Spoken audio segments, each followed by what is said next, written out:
Intéressant.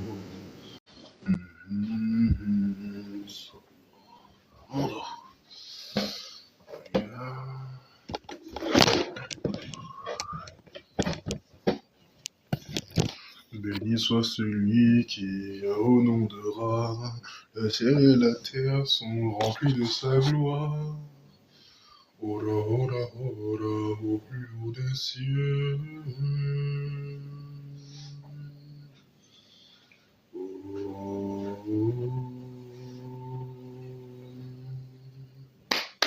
Haché.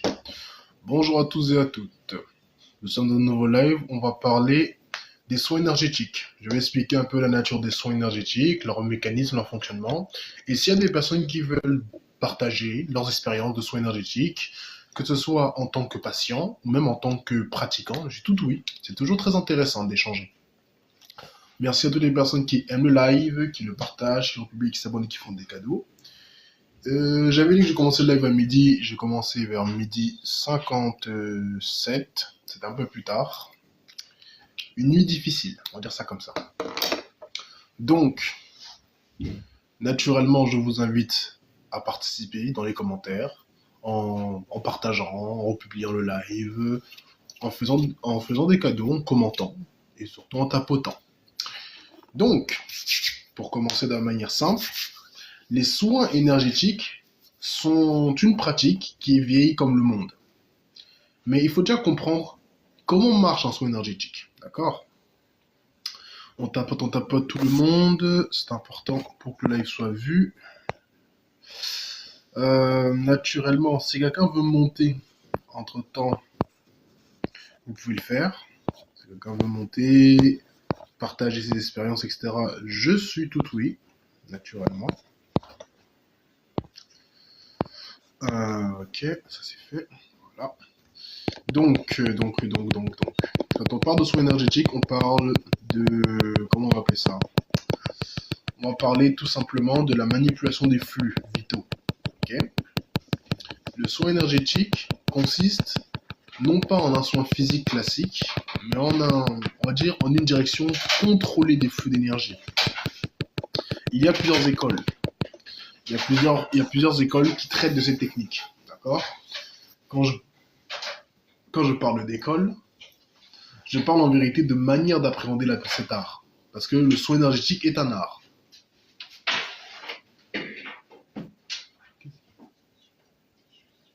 Ah, attendez.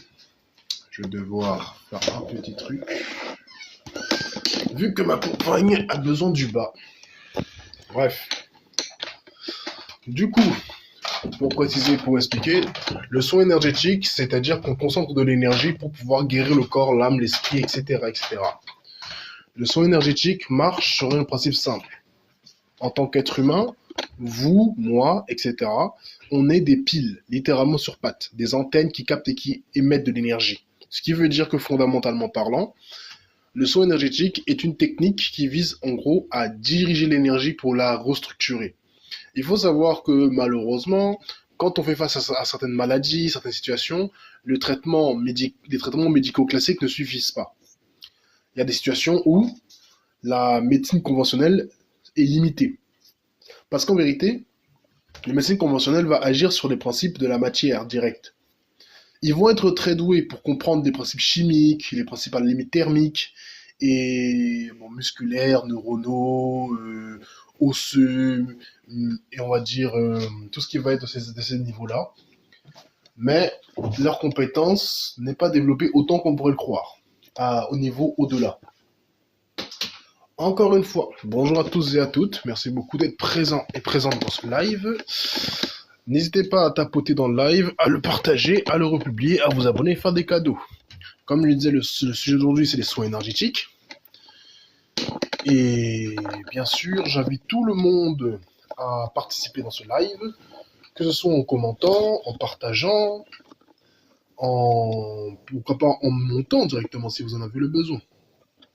Vous pouvez monter directement pour pouvoir partager vos expériences, que ce soit en tant que patient ou en tant que pratiquant occulte. Donc, quand on soigne un corps, il faut savoir qu'il y a différents niveaux. Si quelqu'un se blesse, par exemple, il se blesse le bras, la jambe, je ne sais quoi. Ce qui va se passer, c'est qu'il y a une lésion physique, d'accord? Au niveau physique, il y a une lésion, il y a une coupure, il y a une blessure. On peut guérir cette lésion en désinfectant pour éviter les germes, etc. Bon, donc si c'est vraiment profond, en recousant ou en mettant des points de suture, ou tout du moins, si ce n'est pas assez profond, c'est pas trop profond, avec un pansement. Bonjour Macabos. Bonjour. Bonjour Angèle, les peintures jaunes. La peinture sert avant tout de protection et également c'est un code en fait qui est employé. Bonne année du monde à toi Angèle. L'idée simplement... Attendez, je stabilise mon trépied. Voilà. L'idée c'est de comprendre que fondamentalement parlant, donc, un code, oui c'est un code. Ah, excusez-moi, je trouve le bon angle pour que ça tienne. Voilà. C'est un code parce que fondamentalement, les deux traits ici, ça représente une vision, comme on va dire deux fentes. C'est-à-dire c'est l'idée d'une vision double, si on veut, un croisement. Ça, vous voyez que c'est comme, on va dire, il y a une barre de chaque côté et un trait. C'est-à-dire c'est l'énergie qui forme un angle. Il faut savoir que l'angle droit, c'est ce qu'on appelle un point de croisement. Oula, on s'en appelle. Qui est donc cela? Je ne connais pas. Oui, ça représente le troisième œil, fondamentalement parlant. Merci HB d'aimer le live, merci aux personnes qui aiment le live, qui le partagent, qui font public, qui s'abonnent, qui font des cadeaux. Le troisième œil est représenté et les deux représentent en gros comme une division, une fraction, un principe de perception qui permet en fait d'avoir une vision clarifiée. Tandis que là, sur les côtés, ça représente l'idée d'une énergie qui va rentrer en interaction et former un axe. Libre à toi, Mekra. Ce qui est très intéressant, c'est que la plupart des êtres humains ont peur de l'occulte. Et ils vont le cacher sous forme d'agressivité, etc. Or, ils vivent dans l'occulte au quotidien. C'est ça qui est le plus étrange. Parce que, on va aller, en fait, je vais vous parler de son énergétique, on va aller profondément dans le truc, parce qu'il y a beaucoup, beaucoup d'exemples. On va dire que le soin énergétique, c'est quoi? Comme je prenais l'exemple, tu peux avoir une plaie, d'accord? Une plaie sur ton corps physique. Mais cette plaie, on peut la soigner physiquement, avec des antiseptiques, avec des pansements, avec ce que tu veux. Mais, on peut également la soigner énergétiquement. Bon, on va dire que le soin énergétique, il faut bien prendre en compte une chose. On touche le corps éthérique, d'accord? Les magnétiseurs, par exemple, ils vont toucher principalement votre corps éthérique, d'accord? L'humain a plusieurs corps qui le composent. Il y a le corps physique que vous connaissez, vous pouvez le voir, le toucher, il est lié à l'élément terre. Et c'est-à-dire que les entités qui gouvernent le corps physique sont des entités dites démoniaques, les entités du monde, d'accord? La tenue, elle peut faire partie des soins. Disons que ça, on va dire c'est un voile en cachemire, un tissu, et ça sert à protéger mes cheveux. Parce que les cheveux sont littéralement des antennes. Mais vu que je parle du corps éthérique, je pourrais expliquer pourquoi. Il faut savoir que fondamentalement parlant, donc on a le corps physique, qui est lié à la terre, aux entités dites démoniaques qui guident la matière. On a le corps éthérique. Le corps éthérique, tout simplement, c'est fondamentalement parlant, c'est le corps électromagnétique. Vous avez tous fait l'observation que, par exemple, quand tu touches une personne, tu peux avoir un coup de jus. Quand tu vas faire frotter, frotter, frotter, frotter une partie de ton corps, tu peux mettre un ballon peut tenir, un truc peut tenir. Vous voyez qu'en gros, le corps, il a de l'électricité, il a de l'électricité et du magnétisme qui l'entoure, de la chaleur. En gros, c'est un champ thermique électromagnétique qui l'entoure et qui circule à l'intérieur de lui. Les médecines asiatiques ont déterminé ça en parlant notamment des nadis, des courants d'énergie dans le corps. Et il n'y a pas que eux, tous les peuples connaissent le principe, ce qu'on appelle les lignes de pouvoir. D'accord? Vous savez notamment que c'est sur ce principe éthérique qu'on retrouve sur la Terre. Hein. Notre corps a des canaux, parce que les nerfs, tout ça, etc., ça génère de l'énergie. Mais, avec les nerfs,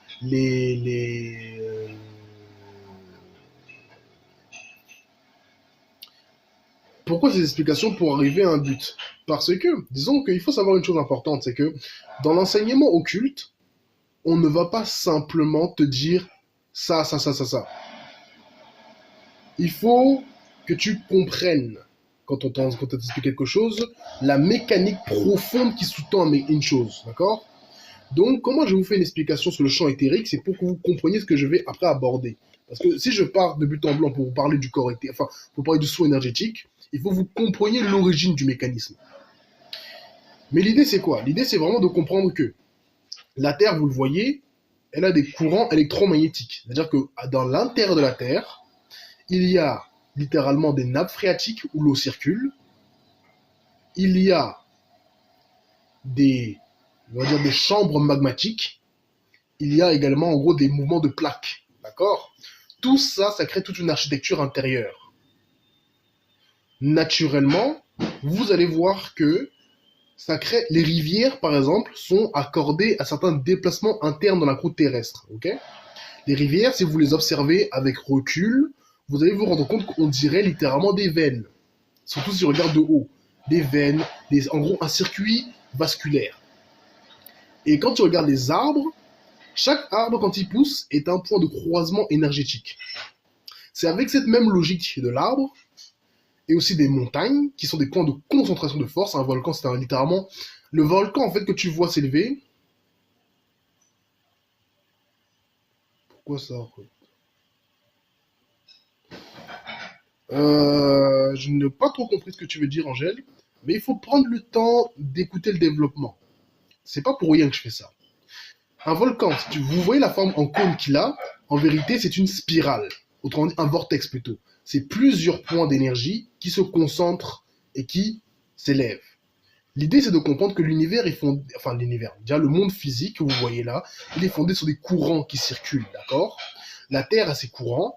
Il y a ce qui influence le climat, les marées, la pollution des arbres qui poussent, etc., etc., etc.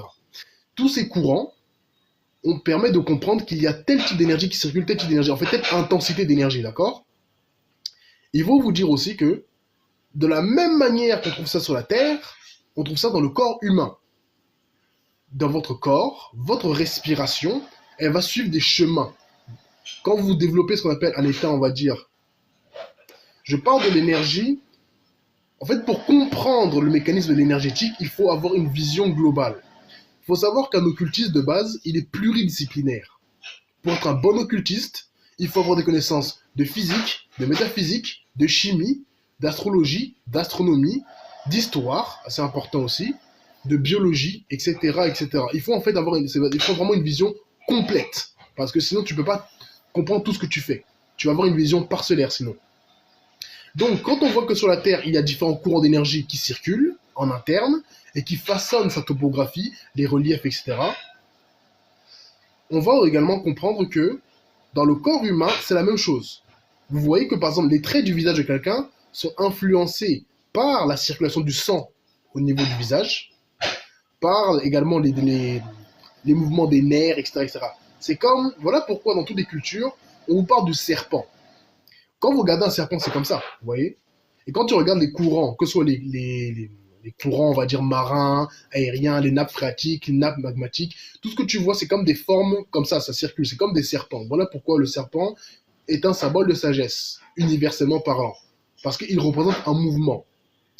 L'idée, c'est de voir que, c'est aussi pour ça que quand vous voyez vous voyez très bien sur les logos des pharmacies, un serpent qui s'entoure, enfin qui est au niveau autour, enfin qui boit au niveau d'une coupe. Le fait qu'il y ait un serpent, ça représente la médecine qui guérit le corps. Il faut savoir ça. Parce que vous connaissez également le symbole de la caducée, où on a deux serpents qui font ça et qui se rejoignent. Ça, c'est la médecine complète qui guérit le corps et l'esprit, on va dire le visible et invisible. Donc, ça, c'est des explications un peu générales. Il faut que vous compreniez que dans le corps humain, il y a ce qu'on appelle donc des points de circulation, là où le sang circule, là où les nerfs, voilà, l'activité nerveuse se passe, etc., etc., etc. Et il y a des points de croisement. De la même manière qu'on a des articulations qui permettent de certains mouvements, qui sont des points de croisement, dans le corps, il y a plusieurs points. Dans ceux qui ont regardé les mangas comme Naruto, on reprend des Tanketsu. Bonjour à toi, Mini. Dans beaucoup d'œuvres, on va toujours vous parler qu'il y a des points de concentration de force. Les chakras, comme on les décrit, ne sont pas visibles physiquement. Ils sont alignés à certaines glandes endocrines, certains croisements de nerfs, de tendons, de ligaments, de veines et de nerfs. Mais leur existence n'est pas physique en tant que telle, elle est éthérique.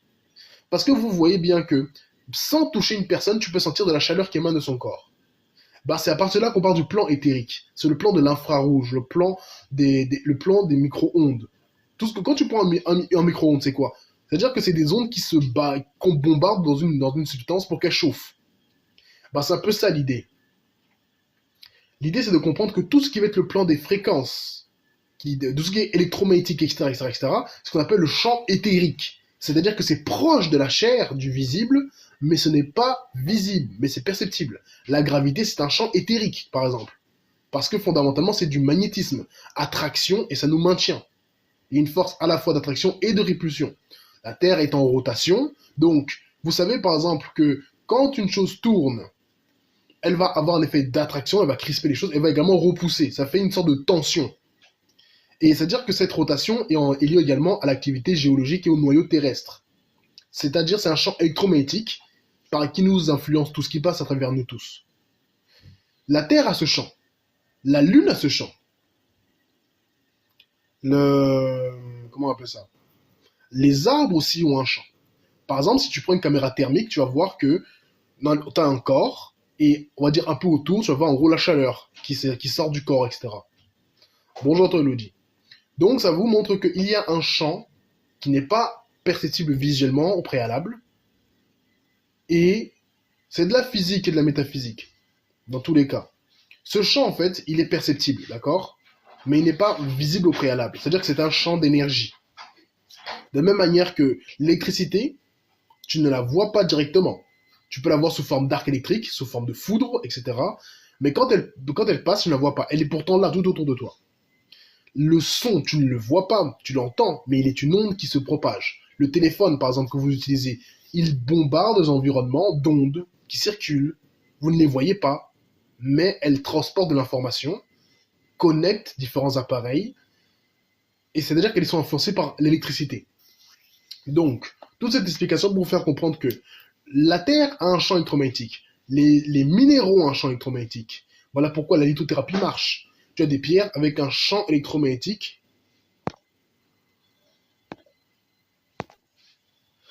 Il faut apprendre, Angèle, à aimer ce qu'on appelle la patience. Quand on va t'enseigner l'occulte, on ne va jamais tout te donner. Et c'est à toi de faire l'effort de compréhension et de lier les points entre eux pour comprendre ce qu'on veut te transmettre. Parce que l'occulte, comme j'ai dit, est pluridisciplinaire. Pour comprendre un sort, vous devez avoir une compréhension large d'un phénomène.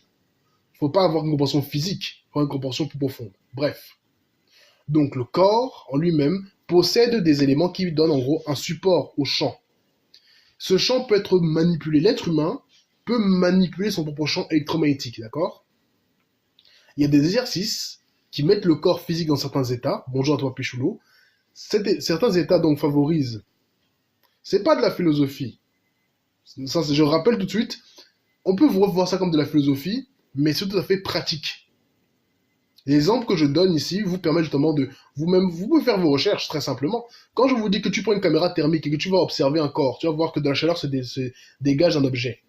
Quand tu vas pour exemple prendre le téléphone et que tu vas voir que il vibre quand tu reçois un message, il transmet des informations, donc l'électricité circule à travers lui et on va dire, il se connecte à un champ d'énergie plus large. Parce qu'Internet, c'est littéralement un champ invisible de fréquences, qui ont des supports physiques, les serveurs, les téléphones, etc. Merci à toi, Papichlo, pour les cadeaux. Il faut que vous compreniez fondamentalement que la même chose est visible dans le corps humain. Le corps humain est un support, c'est un véhicule, un corps physique. Et il y a une circulation d'énergie qui est donc dans le corps éthérique. On sent le corps éthérique à partir de la chaleur, à partir de l'électricité statique, à partir de tout ça. Et de quelle onde c'est connu? Non, là, il faut pas aimer trop. En fait, dans l'occulte, il y a un truc important à comprendre. Il ne faut pas aimer la simplicité. Enfin, faut aimer la simplicité, mais pas, on va dire, aimer des résumés de manière basique. Il n'y a pas que les ondes positives et négatives. Ça, c'est-à-dire, c'est une classification d'ondes. Mais par exemple, si tu regardes le spectre lumineux, tu as les ondes infrarouges, les ondes, on va dire, les ondes électromagnétiques, les ondes ultraviolets, les ondes gamma, ouais, bon, les ondes radio, etc. Tout ça sont le rôle énergie prend différentes formes. Dès qu'on parle de la lumière, dès qu'on parle de l'électricité, dès qu'on parle de tout ça, des gravitations et de magnétisme, on parle du corps éthérique. Le corps éthérique, donc, est un corps qui alimente le corps physique. D'accord? Pour que ton corps physique marche, il faut qu'il y ait de l'énergie éthérique dedans. Si ton corps physique est là, mais sans énergie éthérique, tu ne peux pas vivre. C'est-à-dire qu'il y a des fois, effectivement, tu as mangé quelque chose, mais l'aliment est pauvre énergétiquement. Pourtant, on va dire au niveau physique, il y a toutes les calories, les vitamines, etc. dedans. Mais ces éléments sont comme morts. Ils ne sont pas mis en mouvement. D'accord? Parce que la Terre a son champ, le Soleil a son champ. Quand un fruit, par exemple, il est touché par les rayons du Soleil qui les ionisent, et ils sont, on va dire, condensés par les énergies terrestres, ils se polarisent d'une certaine façon. Ce qui fait que les nutriments à l'intérieur sont comme, c'est un peu comme si quand tu fais chauffer de la nourriture. C'est-à-dire que, sauf que c'est pas un chauffage thermique classique. C'est-à-dire que l'idée, c'est vraiment que ça polarise le fruit. Ce qui fait que les nutriments dedans sont nutritifs, ils sont actifs. Le corps éthérique, c'est ça, c'est ce qui va activer le corps, ce qui va le mettre en mouvement. Quand tu bouges physiquement, il faut savoir que avant le geste physique, le geste éthérique existe. C'est un peu comme si par exemple tu vas contrôler comment on appelle ça, une machine, comme une voiture télécommandée, tout ce que tu veux. Les indications que tu fais avec sur la manette, ça envoie un signal électrique et après ça se transforme en signal physique, d'accord? C'est ça le corps éthérique. C'est-à-dire que le corps éthérique, c'est ça. C'est ce qui permet au corps physique d'agir, qui lui permet de survivre. Quand on parle d'énergie vitale, j'explique de manière simple. Éthérique, éther, feu, air, eau, terre, les 4 éléments. L'éther, 5e élément. On parle d'une substance présente dans ton environnement et dans ton corps que tu ne vois pas présentement, mais qui charge toute chose. Et l'éthérique, c'est donc ça, le champ éthérique, le corps éthérique, c'est la force électromagnétique vitale qui nous habite tous. C'est ce flux-là que l'on manipule pour guérir quelqu'un, d'accord? On canalise ce champ électromagnétique, et on le fait fluctuer pour le projeter. On peut le projeter pour guérir, on peut le projeter pour blesser. Une plaie, quand elle est magnétisée, peut justement guérir plus vite que la normale, parce que ce n'est pas au niveau physique, c'est au niveau éthérique. C'est-à-dire que le corps physique, lui, il capte les forces éthériques, il les stocke, et c'est ce champ qui le vitalise. Autrement dit, si on va par exemple que quelqu'un est blessé, on lui a fait tous les soins, on lui envoie de l'énergie, donc un flux éthérique, ça va favoriser l'activité cellulaire. Parce que dans notre corps, il y a des cellules, il y a beaucoup de trucs qui sont, et aussi des mitochondries, je ne vais pas commencer à perdre les gens, mais en gros, ce sont des éléments électromagnétiques. Ils réagissent aux impulsions. Ils ont leur propre champ, et quand tu apprends à diriger ton flux, tu peux les stimuler. Donc, quand tu veux magnétiser quelqu'un, tu fais ça bien. La personne qui était blessée, qui était dans les bandages, au lieu de prendre 2 semaines pour guérir, elle peut en prendre une, dans le meilleur des... Enfin, une, voire moins, voire un peu plus. Au lieu, par exemple, de 15 jours, la personne va te prendre 10 jours ou 8 jours pour guérir. Parce que ce qui s'est passé, ce n'est pas que on lui a donné des éléments dans le physique. On lui a rajouté de l'énergie. Et ça a favorisé sa guérison et sa rémission. C'est ça le principe du champ éthérique. C'est une énergie qui structure et qui stabilise la forme physique. Là où la forme physique est un support de manifestation, le champ éthérique est un vitaliseur qui lui donne sa force et sa vitalité. C'est un indicateur qui lui donne des instructions pour bouger. Et c'est également un conservateur de mémoire. Il faut savoir que tes cellules ont ce qu'on appelle des schémas intégrés qui font qu'elles sont capables de recréer de la peau, ce genre de choses pour guérir. Mais les schémas, on va dire qu'on peut les trouver encodés dans les enzymes de la cellule. Par contre, bonjour Tamugi, ces schémas, avant même d'exister de manière physique, sont dans le champ éthérique. Quand un bébé, bonjour à toi, Kondo Doré, un bébé est en train de se façonner dans le ventre de sa mère. Ce qui se passe en réalité, c'est que il y a une matrice d'information électromagnétique qui permet à ce corps de chair de commencer à se créer. Parce que ça, c'est un exemple en physique quantique qui vous dit comment se fait-il que un bébé, par exemple, se façonne. on va dire qu'il y a un matériel génétique qui est dans le corps, dans les cellules. Mais comment les cellules savent que ça c'est un poumon, ça c'est ceci, ça c'est cela? Au-delà des distinctions chimiques, pour se façonner, pour que ce ne soit pas le chaos, il y a un principe de champ et de fréquence. La mémoire existe avant d'être visible, elle est déjà dans l'invisible, d'accord? Et c'est ça qui permet à un corps de se créer, de se recomposer, de tout ce que vous voulez. Donc, quand on fait un soin énergétique, on agit principalement sur ça. On agit sur le champ éthérique. Et ce champ éthérique va toucher au niveau physique. C'est-à-dire que quand quelqu'un te magnétise, tu vas avoir le sentiment d'une chaleur, d'un frisson, d'une pression, etc., etc. Merci de la publication d'Ailey. Donc vous voyez que déjà, par définition, le corps capte les champs. Il est sensible aux champs électromagnétiques. Et pour aller plus loin, vous devez savoir que par exemple des animaux utilisent les champs pour se repérer.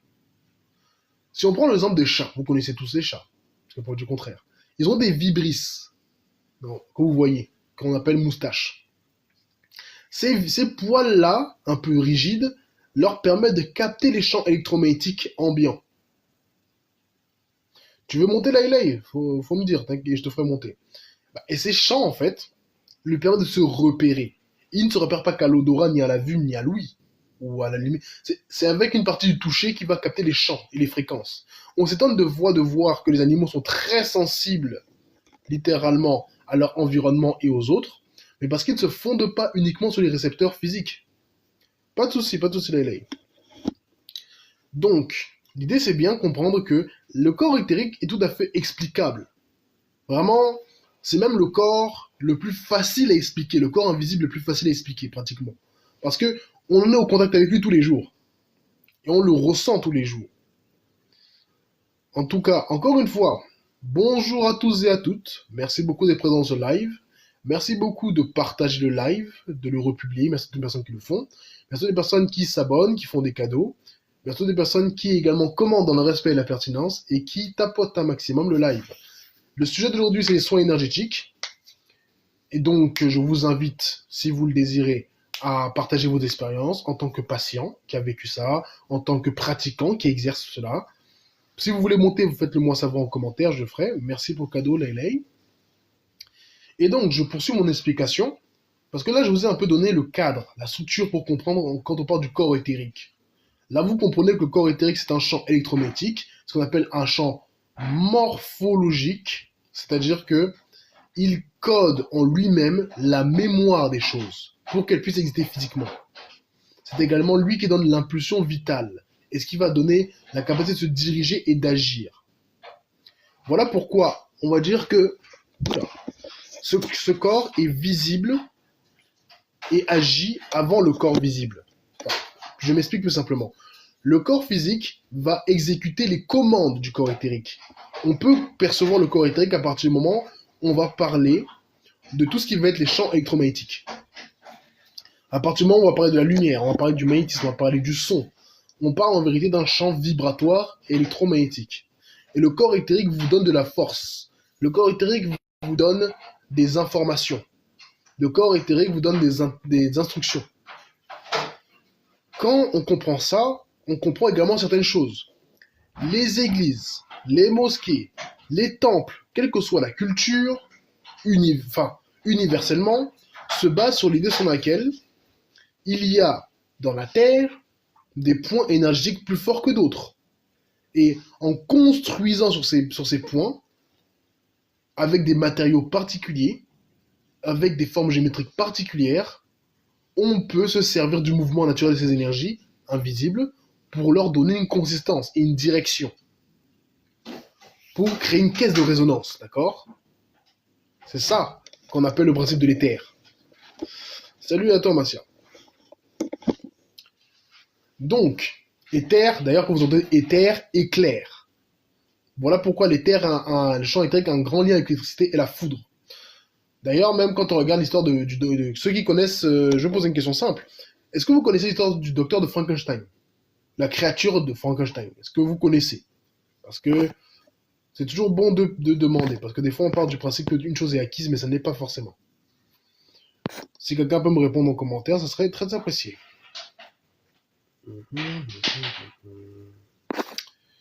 Ouais. Connaissez-vous l'histoire du docteur Frankenstein, de sa créature? Enfin, est-ce que vous connaissez ou est-ce que vous avez au moins entendu parler de cette histoire? Plus ou moins. Effectivement. On va prendre exemple. Merci d'avoir répondu, Elodie. Le docteur Frankenstein est hypothétiquement... Bonjour à toi, Victor. Et hypothétiquement, en fait, parce qu'on dit que c'est une légende. Après, bon, on va pas rentrer dans le débat là-dessus. C'est pas vraiment l'idée. On va comprendre une chose. Docteur Frankenstein, Victor Frankenstein, était un scientifique, un médecin, un chirurgien, entre autres, etc. Il eut un objectif, ramener les morts à la vie. Pour ce faire, bon, on va plutôt même pas ramener nécessairement les morts à la vie, créer un être humain, créer, après c'est un bien grand mot, et lui donner vie. Il n'a pas créé, il l'a fabriqué, c'est plutôt ça. Parce que quand tu crées, tu parles de rien et tu façonnes quelque chose à partir de ça. Lui, il est allé dans des cimetières. En gros, il a profité de la guerre ou dans des cimetières un peu surpeuplés. Il allait prendre des corps, il les a découpés en morceaux. Il a pris les meilleurs morceaux, c'est-à-dire que ceux qui étaient les moins abîmés et les plus cohérents. Il a après cousu le tout ensemble, ce qui a formé à peu près une créature. Voilà pourquoi on parle de créature de Frankenstein. Et après quoi, il lui a donné vie. Comment? Avec l'éclair. Autrement dit, il a trouvé un moyen de faire en sorte d'avoir un pic en métal qui a capté un éclair qui est tombé. La foudre a frappé, et quand cette foudre a frappé, la créature a pris vie. Bon, après, on dit que la chose l'a tué. Mais bon, ça, après, c'est autre chose. Il y a même un film franco-chinois qui est sorti récemment sur Netflix, si vous voulez aller voir. L'idée, c'est vraiment de comprendre que, fondamentalement parlant, ici, on vous fait comprendre que la matière physique est animée par les flux électriques. Et c'est de ça dont on parle avec le corps éthérique, c'est des fréquences électromagnétiques, d'accord? Voilà pourquoi quand on va vous faire un soin énergétique, ou quand vous-même vous allez faire le soin à la personne, on va sentir des picotements. Déjà, les picotements, ça nous renseigne sur le fait que ce sont les nerfs qui réagissent. Et les nerfs sont sensibles à l'électricité. Picotement, ça vous renseigne sur ça. La chaleur. Parce que oui, la foudre d'électricité émet des picotements. Ça vibre. Mais également, ça émet une forme de chaleur. Et également de pression. Donc, magnétique, électrique, thermique. Voilà pourquoi quand on fait un soin, ou quand on en reçoit, on peut sentir ces éléments. Chaleur, pression, picotement. Voire même une forme de froid, on va dire. Froid, on va dire ça comme ça. C'est-à-dire que l'air, avant qu'un éclair ne frappe, il change brutalement de température quand l'éclair frappe. Il faut savoir ça. Bonjour à toi, Lumra. Ce qui se passe à bien comprendre, c'est que l'air se refroidit, puis se réchauffe. En gros, c'est une différence de pression qui permet à la foudre de frapper. D'où le fait que quand on va te magnétiser, tu vas pouvoir sentir comme du froid. C'est-à-dire que c'est l'air, l'oxygène, etc., qui réagit. Toi, c'est plus de la chaleur. Bah effectivement, c'est bien ça. J'invite tout le monde à partager ce genre d'expérience, parce que c'est assez parlant. Je pourrais expliquer pour ça. Comment savoir chez qui fait les soins énergétiques, faut faire attention. Bah, pour savoir, il faut déjà en fait, on ne fait pas un soin énergétique avec n'importe qui, parce que quand quelqu'un te fait un soin énergétique, il t'envoie de l'énergie certes, mais il t'envoie également des données le concernant. Faut étudier la personne, faut observer la personne, après ça dépend également de ton intuition. Quand on parle d'intuition, on parle littéralement, en fait, de ta capacité à sentir les flux et les fréquences qu'émet une personne dans la parole, dans l'apparence, etc. Donc, fondamentalement parlant, vous devez savoir que le soin énergétique, c'est-à-dire c'est une projection d'énergie. C'est un flux électromagnétique qu'on va projeter vers une personne, vers un objet, etc. Comme toi tu le dis, Lumra, quand tu fais ton soin énergétique, tu sens une chaleur. Qu'est-ce que c'est? C'est-à-dire que ton flux, il crée déjà une pression. Un soin énergétique, je peux faire en fait un soin énergétique. J'en ai déjà fait ici en live, pour ceux qui ont l'habitude de me suivre depuis longtemps. J'en fais pas depuis un certain temps parce que c'était un peu compliqué. Euh, mais je referai certainement plus tard, quand la situation sera plus stable, de mon côté. Mais l'idée, c'est quoi? L'idée, c'est que le magnétisme agit de façon à ce que, en fait, quand tu vas par exemple prendre tes mains, tu veux magnétiser un objet, tu crées déjà ce qu'on appelle un champ électromagnétique. Ça crée comme une sorte de mini-gravité, un mini-champ de gravitation autour de l'objet, dans lequel le magnétisme et l'électricité circulent. Et c'est cette, en fait, compression de l'énergie qui va créer de la chaleur. Et ton corps va le ressentir, parce que tes nerfs et tout ça, ta peau, tes muqueuses vont le ressentir. Ça, c'est la chaleur. Les picotements, les nerfs, plus, quand il y a beaucoup plus de picotements, c'est l'électricité qui est plus importante. Quand c'est plus de la pression ou de la chaleur, ça veut dire que c'est plus, on va dire, magnétique qui intervient. C'est un peu plus de magnétisme. Tandis que quand tu vas sentir du froid un peu, ça peut être que c'est plus électrique. Parce que l'électricité, il faut, comme je vous l'ai expliqué, pour agir, il y a une différence de potentiel qui se crée obligatoirement. Si là, il fait un peu chaud et là, du coup, il fait un peu froid, quand il y a un orage, vous allez voir que la température change et après, c'est la différence de potentiel qui permet à l'électricité de circuler d'un point à un autre. Donc, c'est un peu ça qui se manifeste quand vous voyez du magnétisme. Sachant que chaque cellule du corps humain, si je dis pas de bêtises, elle a environ 1,7 volts. Sachant qu'un être humain a plusieurs milliards de cellules, d'accord? Carrément, attendez, ça m'a chauffé, ça m'a envie de donner envie de voir. Alors, en fait, tes amis, sans être méchant, en fait, Elodie, tes amis sont simplement des ignorants. Il n'y a qu'un ignorant pour se moquer d'une chose qui est pourtant factuelle et qu'il expérimente tous les jours. Parce que ils sont l'énergie, ils n'arrivent pas à y croire, mais pourtant ils ont des téléphones qui marchent avec des ondes, je rappelle. Hein. Ton téléphone marche avec des choses que tu ne vois pas, qui sont là, et après la personne commence à nous raconter comme quoi ça n'existe, une chose comme l'énergie n'existe pas. Alors que quand tu réfléchis un tant soit peu, ça n'a aucun sens ce que la personne te dit. C'est que, donc toi tu ne crois pas en l'énergie, mais tu as un téléphone qui qui est chargé d'électricité, qui capte des fréquences. Vous voyez un peu le non-sens. Bonjour Tom m'a dit. Combien de séances on écoute? Combien de cellules? J'ai envie de savoir ça. Alors. Dans le corps humain, il y a environ 10 milliards de cellules. 10 milliards. Ok.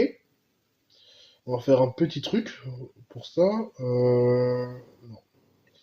Alors, on va faire ça. Calculatrice série.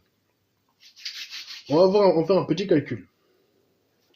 Alors, 10 milliards de cellules. Ok. On va dire 1,7 fois 10 milliards. 10, d'accord.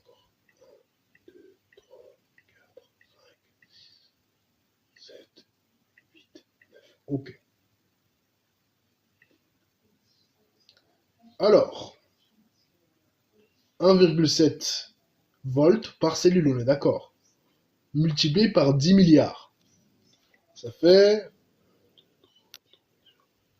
3, 6.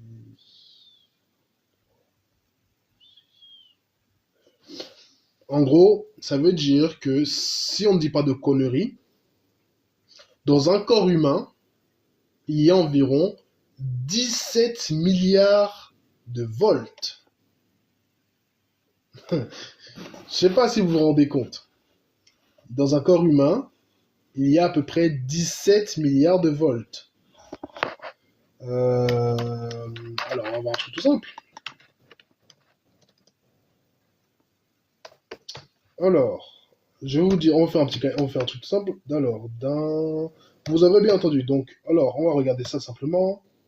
Dans un éclair, je vous apprends un petit truc pour ceux qui ne savaient pas. Dans un éclair, il y a environ une tension supérieure à 100 millions de volts. D'accord? Ce qui veut dire que vous, mesdames et messieurs, moi compris, avec nos corps composés d'à peu près 10 milliards de cellules qui ont pour, on va dire, un dosage d'environ 1,7 volts chacune, ou c'est peut-être 1,5, 1,1 comme ça, bref, ça veut dire que chaque être humain a plus de tension électrique qu'un éclair. Cogitez un peu. Cogitez un peu. Il dit que dans le corps humain, il y a plus de voltage que dans la foudre qui tombe. Vous voyez qu'on entre déjà dans des mesures qui sont faramineuses. Alors, niveau de volt, on va voir un truc tout simple. Alors, d'une centrale nucléaire. Voilà, voilà. Mais ça va où toute cette énergie? Ça paraît incroyable qu'à la foudre. Oui, la foudre quand même, bien sûr. Est-ce que vous voulez savoir un truc aussi amusant? Dans une centrale nucléaire, les niveaux atteints sont environ de 225 000 à 400 000 volts. C'est bien inférieur au dosage électrique qu'il y a dans notre corps à nous. Alors, où part cette énergie? C'est une très bonne question. Il faut préciser une chose. L'électricité ne se stocke pas comme pour l'être stocké du gaz ou autre. Vous devez le savoir, ça. Ce qui veut dire que, c'est-à-dire c'est un mouvement. Vous voyez une bobine Tesla, elle tourne, elle émet de l'électricité. Donc cette énergie, elle sert à alimenter votre corps, le faire tenir, entretenir les cellules, l'activité neuronale, etc. Elle est déjà bien utilisée, mais une bonne partie de cette énergie, on va dire, elle reste passive. En gros, elle est en gros, comment dire, c'est une énergie, mais qui est dispersée dans ton environnement. Ça circule dans l'environnement, ça ne reste pas en un point fixe, sinon effectivement, on cramerait sur place. C'est pour ça que quand tu reçois une foudre, ça crée une surtension. C'est plus faible que ton voltage interne, hein, mais c'est une concentration spécifique d'électricité à un instant T. C'est pour ça que c'est très brutal. Et quand tu regardes des choses toutes bêtes comme dans la fiction, on a Goku, mais en fait ça vient d'autre chose, bref. Kamehameha. En fait, c'est-à-dire qu'il concentre en un point focus de l'électricité que son corps émet pour la projeter. C'est ça qui fait que le truc est destructeur. Mais vu que ce n'est pas concentré en un point instanté, que ça circule un peu, ça se régule, ça ne détruit pas. Donc, ça vous dit certaines choses. Dans le corps humain, il y a, parce qu'on va dire pour 17 milliards de volts, c'est je ne sais pas combien de fous. En fait, c'est-à-dire qu'une centrale électrique, une centrale nucléaire, c'est entre 225 000 et 400 000 volts. Il faut je ne sais combien, c'est-à-dire que c'est plus de 300 ou de, ouais, 300 même 1000 centrales nucléaires, des trucs comme ça. Un seul être humain. Depuis qu'on est petit, on nous fait croire que les mangas c'est faux. Tu te rends compte? Bah oui, tu te rends compte que c'est vrai en fait. Il y avait un film dans les années 80, c'était Podvor, cet homme était le fils de l'éclair, oui. Bah en fait, c'est-à-dire que ce qu'il faut comprendre, c'est que l'électricité, c'est elle qui vous permet de faire marcher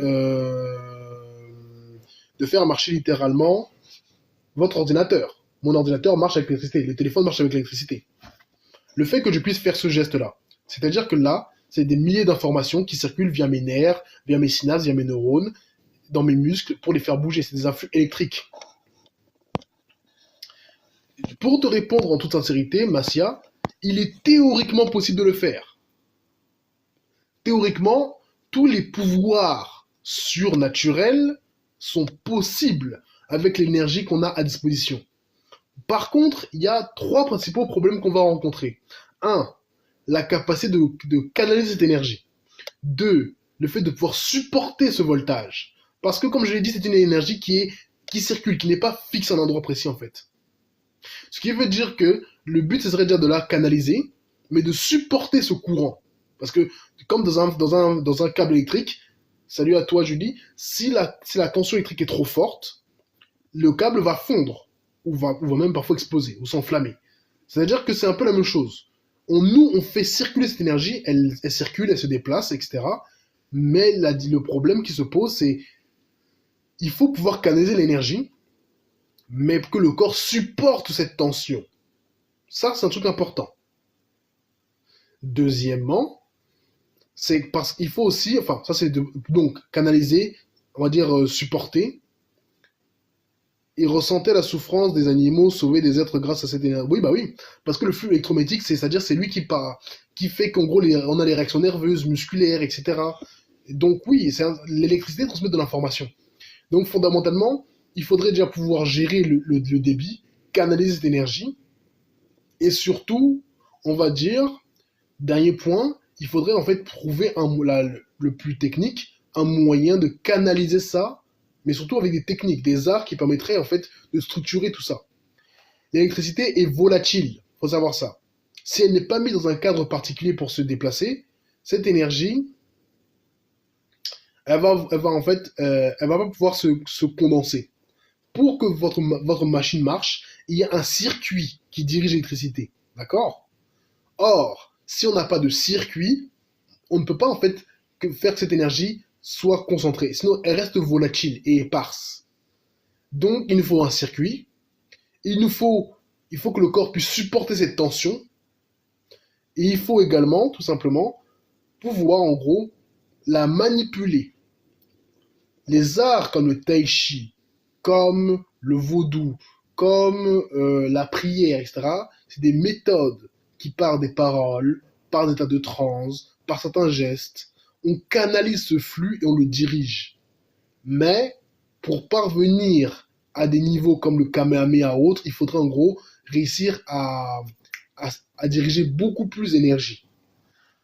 Le problème n'est pas un manque d'énergie, je précise. Le problème se trouve principalement au niveau de la capacité à manipuler l'énergie en haute dose, que le corps la supporte, et trouver un cadre structurant pour la mettre en application. C'est tout ça qui rentre en ligne de compte, en fait. Donc, potentiellement, l'être humain peut tout faire. Il a des capacités très grandes. C'est qui veut monter? C'est Bagnon. Tu veux monter, Bagnon? Faut me dire hein, si vous voulez monter. Hein. L'idée, c'est de comprendre que fondamentalement, on a l'énergie en nous. Mais comme je l'expliquais, il faut bien comprendre que c'est pas parce que tu as l'énergie que tu peux la manipuler en totalité à instant T. Un câble électrique ne peut supporter qu'une certaine tension. D'accord. Je te fais monter, Bagnon. Le corps électrique, enfin le corps de l'être humain ne peut... Et on va dire, il y a tout un entraînement. Pour rentrer dans les détails, je te laisse après parler, Bagnon. Il faut bien comprendre que quand vous allez faire un soin énergétique, vous allez vous sentir fatigué après ce soin. La personne qui le reçoit et la personne également qui le fait. Enfin, celle qui reçoit va souvent sentir un gain d'énergie puis après une fatigue. On va dire c'est les nerfs qui travaillent. En gros, le corps, il fait circuler comme un fil électrique l'énergie et la stocke. Ce qui peut créer une fatigue, comme quand tu manges. D'accord? Celui qui va diriger cette énergie, c'est pareil. Quand tu fais un soin énergique, vous allez voir que dans la plupart des œuvres de fiction, quand ils disent la magie trop intensément, ils saignent du nez, ils ont des problèmes physiques. Parce qu'en gros, c'est-à-dire que la circulation de l'énergie, elle est soit trop longue, soit trop intense, et le corps n'arrive plus à suivre. Alors, bonjour à toi, Chad. Mais si on le fait, est-ce que la chair va supporter le choc? Il y a tout un entraînement, et on va dire, nécessaire pour que ta chair puisse supporter. Il faut déjà bien se connaître soi-même pour qu'on sait. Effectivement. Donc, oui, Bagnon, bonjour à toi. Tu voulais dire quelque chose, j'imagine. Oui, bonjour mon frère. Oui, je voulais dire, par exemple pour les méditations comme ça. Les méditations comme ça. Moi, j'aime bien parce que tu expliques très bien les choses. Enfin, voilà. Les méditations, est-ce que ça sert à canaliser l'énergie ou bien par les méditations, on peut concentrer l'énergie à un endroit donné? Pour répondre à ta question, la méditation, elle sert à quoi? Elle sert d'une part à te rendre conscient de l'énergie. Bonjour à toi, John, merci du cadeau et merci des likes.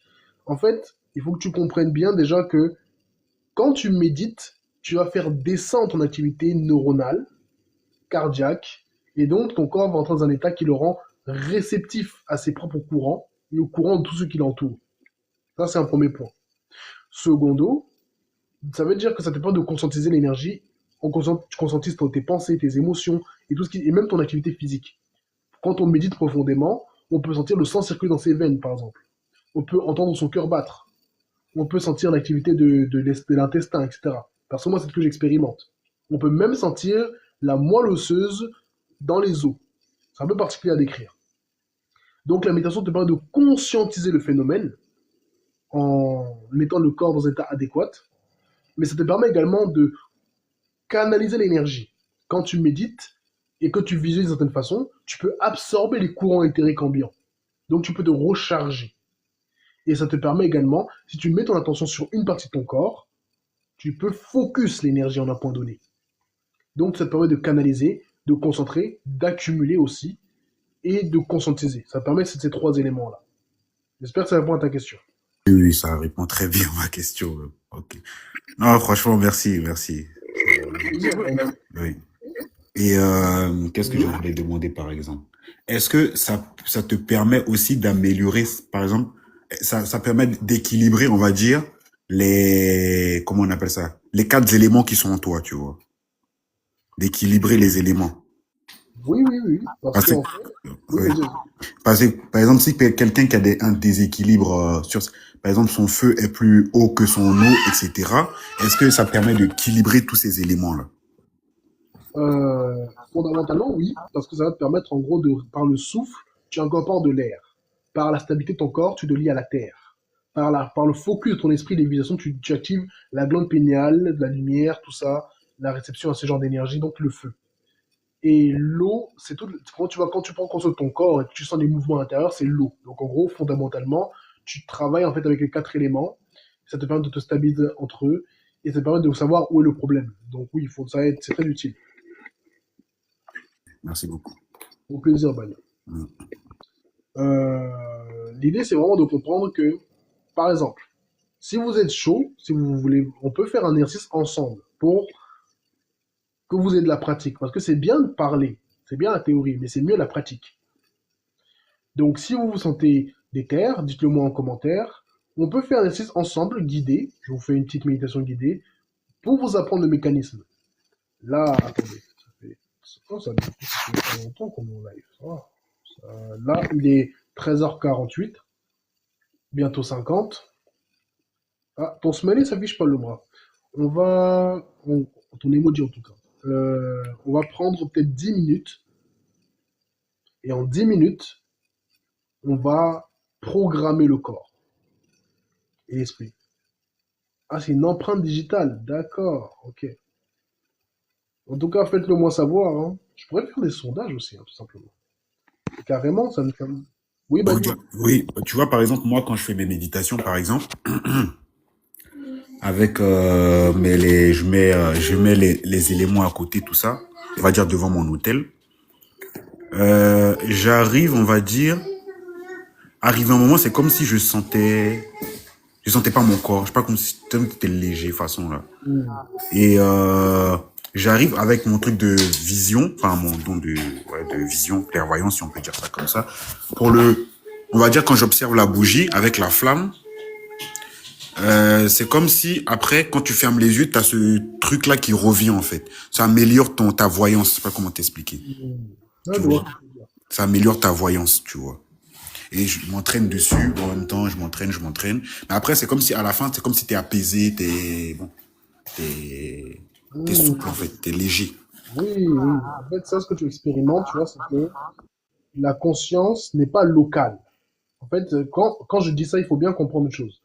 Ta perception, ta conscience, là, elle n'est pas enfermée dans ta tête. Le cerveau est un décodeur qui capte et émet des énergies. Il capte de l'information du champ ambiant, ok? L'idée, c'est que, par exemple, là, on est tous dans nos corps, là. On est dans nos corps, on bouge, etc., etc. Quand tu médites et que tu apaises ton corps, toute cette énergie qui est déjà dans ton corps, qui t'anime, là, elle passe d'un stade non local. C'est-à-dire qu'elle arrête de se focus sur ton petit personnage, là. Et c'est à partir de là que tu sens ton corps plus léger. Et ça active des mécanismes dans le corps qu'on appelle le système parasympathique. Ça favorise la guérison, l'apprentissage et la sensibilité aux influences énergétiques. Parce que tu décales ta conscience de ton corps, ça te permet d'avoir cette sensation de ne plus être vraiment dans ton corps.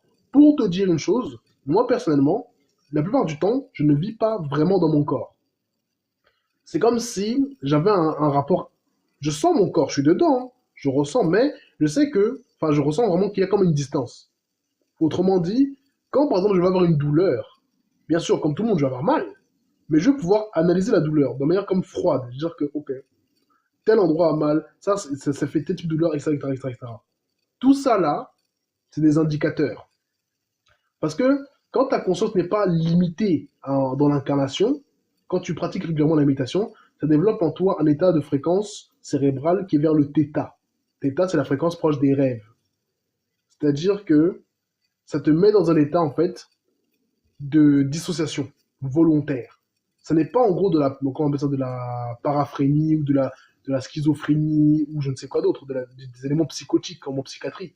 Mais c'est beaucoup plus en fait, bonjour entend le secret, c'est un état de dissociation qui va te permettre de ressentir ton corps de manière détachée. Tu es spectateur. Quand tu médites régulièrement, tu vas observer ce que tu en appelles un état d'effet spectateur. Tu n'es plus vraiment dans ton corps. Tu es comme observateur de ce qui se passe.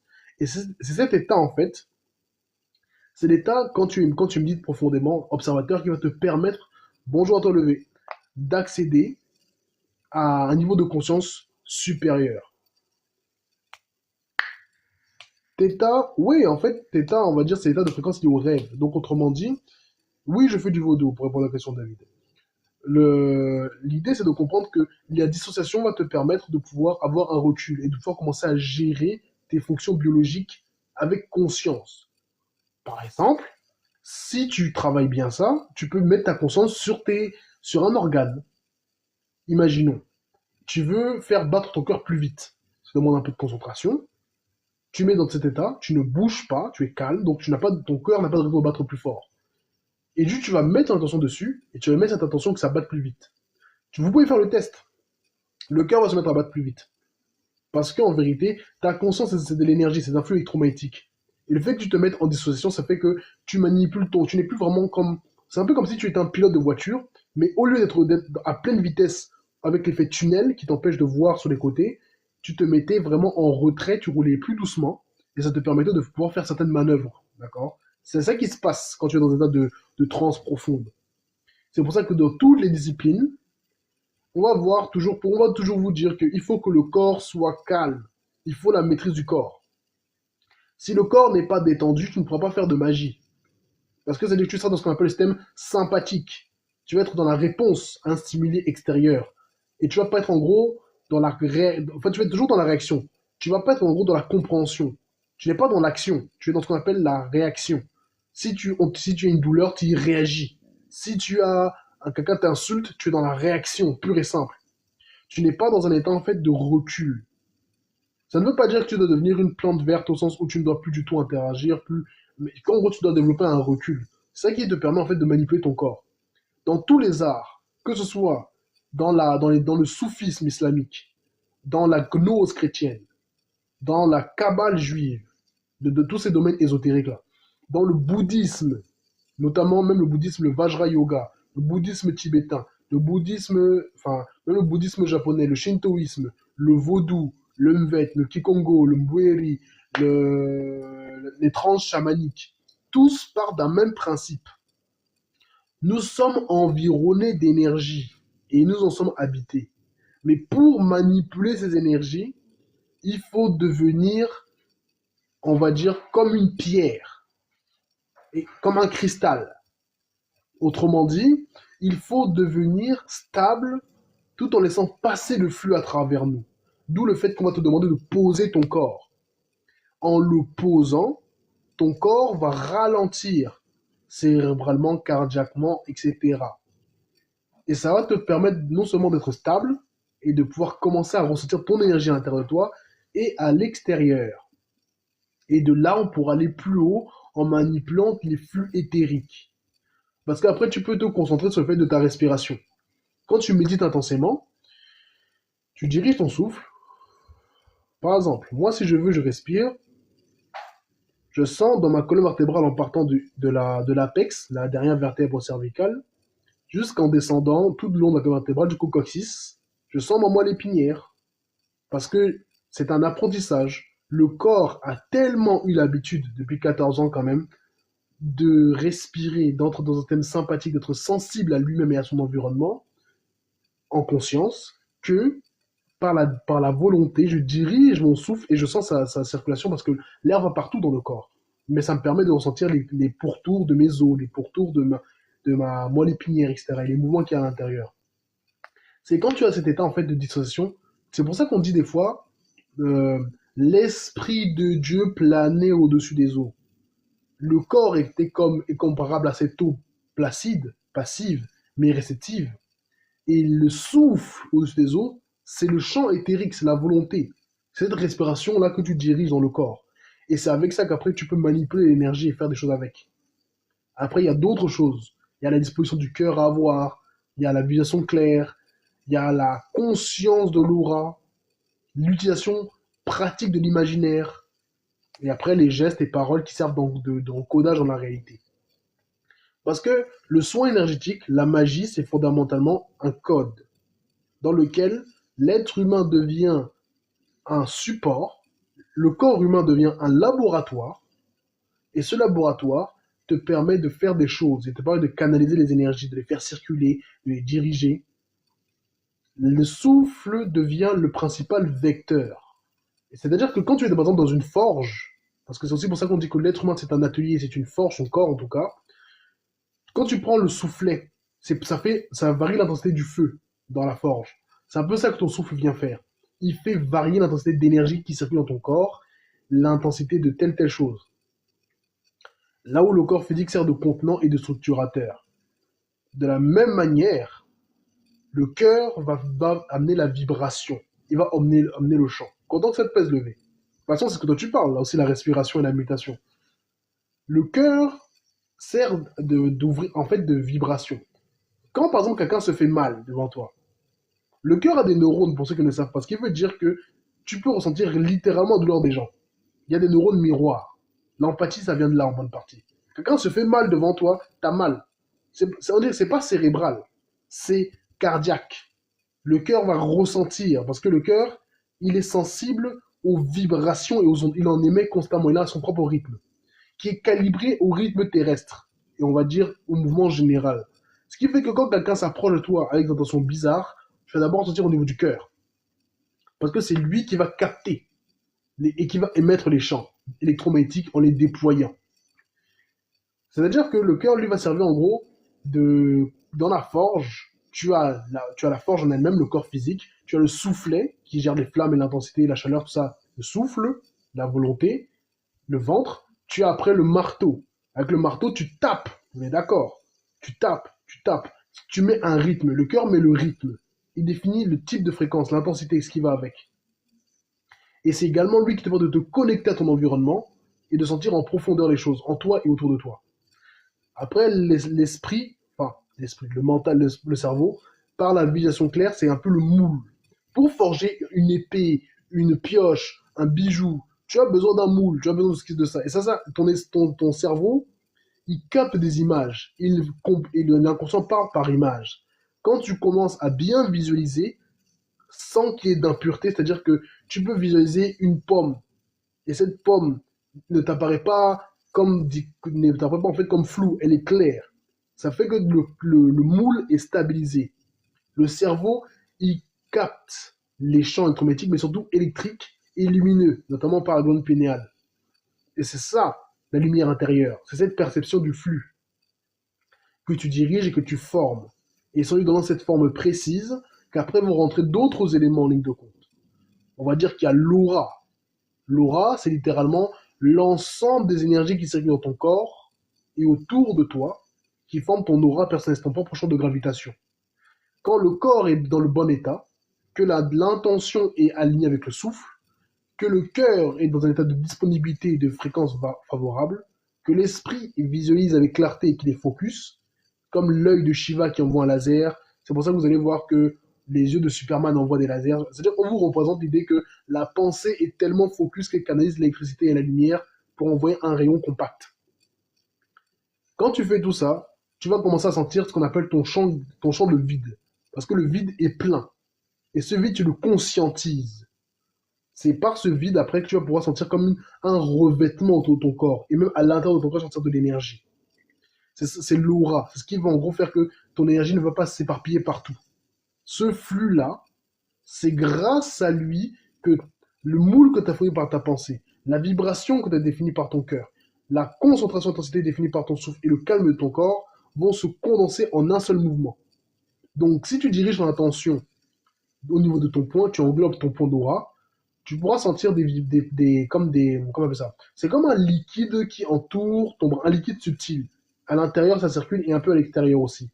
C'est-à-dire que ton aura va faire que les informations électromagnétiques et lumineuses que tu visualises, par exemple, tu vas visualiser une orbe autour de ton point, l'aura prend cette forme. Elle se conforme aux indications que le cerveau lui en donne. et les nerfs en général. Le cœur va donner en gros la vibration, la gravitation qui va faire que toutes les énergies vont se condenser en un point donné, notamment avec les pulsations et le rythme cardiaque qui va transmettre tout ça. Le souffle va programmer la chimie interne de ton corps et externe. Parce que quand tu respires, tu émets autour de toi ce qu'on va appeler des microparticules, des odeurs, etc. Bonjour à toi Joy, Otep à toi comme tout. Et ça là, c'est le champ éthérique, électromagnétique et thermique qui va en gros, on va dire, fixer ça davantage dans la matière. Et le corps physique va rendre tout ça palpable, on va dire, avec la sensibilité qui lui est donnée. Ça, c'est l'aura. Et après, l'imagination va rentrer en ligne de compte. C'est-à-dire que tu ne vas pas simplement imaginer en mode je pense à un éléphant rose, non. C'est-à-dire que là, carrément, moi je visualise autour de mon poing, le corps réagit, me donne l'indication qu'il capte bien l'énergie. Mon souffle, je sens cette énergie, cette chaleur se déployer au niveau de mon poing. Ça m'a dit que physique, éthérique, c'est OK. Mon cœur, je suis dans un état favorable, en fait, en accord avec ce que je suis en train de faire. Je ne suis pas énervé, je suis simplement en état de présence. Et mon cœur m'indique que ça se passe bien. C'est-à-dire que je ressens comme une cohérence dans ce que je fais, dans ce que je dis, dans ce que je ressens. C'est-à-dire qu'au niveau physique, éthérique, mental, c'est OK. Enfin, astral, c'est OK. Et le mental, je visualise. Et cette visualisation est claire et stable. Donc le mental me dit que c'est aussi OK. Je ressens mon aura. Je sens ce flux, ce vide-là, comme une pression, comme si je portais un revêtement autour de ma main. Ça veut dire que le champ aurique me dit que c'est aussi OK, c'est stabilisé. Et après, je vais commencer à imaginer. C'est-à-dire qu'en gros, je vais laisser les informations circuler. Du style, je ne sais plus de contrôler exactement tout ce qui se passe, mais je veux commencer à voir que l'énergie se met à changer. Elle se compacte, elle change de texture, etc., etc. Et j'ai des images qui viennent mentalement et des sensations qui s'ajoutent. Les mêmes images que j'ai, mon corps les confirme. Tout ça, c'est littéralement, on va dire, l'interaction de mon imaginaire. L'imagination n'est plus simplement passive, elle est pratique. Elle devient consciente. En fait, un outil pour manipuler le réel. Par exemple, autour de mon poing, je ressens comme un sort de froid.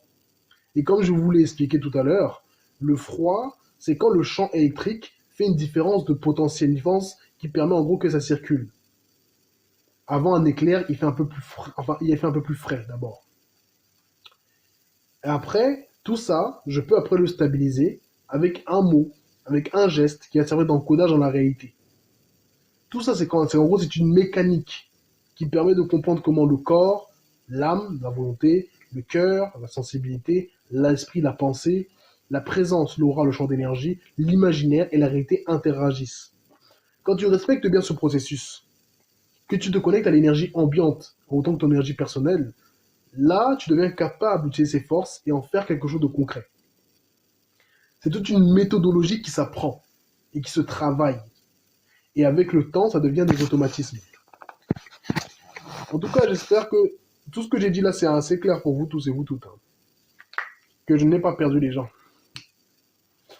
J'ai vu que Bagnon est descendu. Bah écoute, merci de ton passage en tout cas.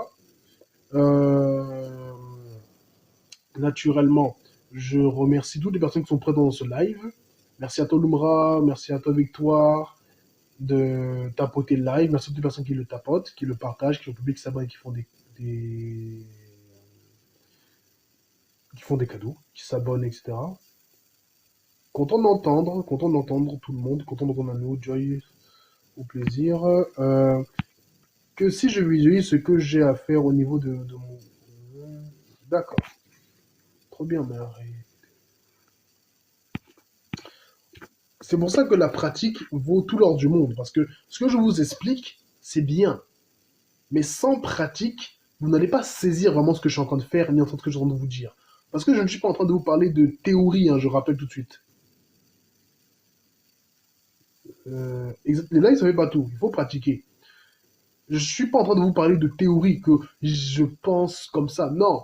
Mon corps physique, là, je ressens encore le front autour de ma main. Pourtant, je serrais le poing, ce qui devrait signifier que je devrais sentir une pression, peut-être un peu de la chaleur. Or, c'est pas le cas.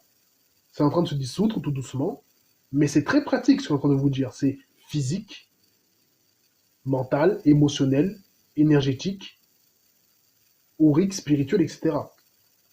Donc, Pour répondre à la question de Joy,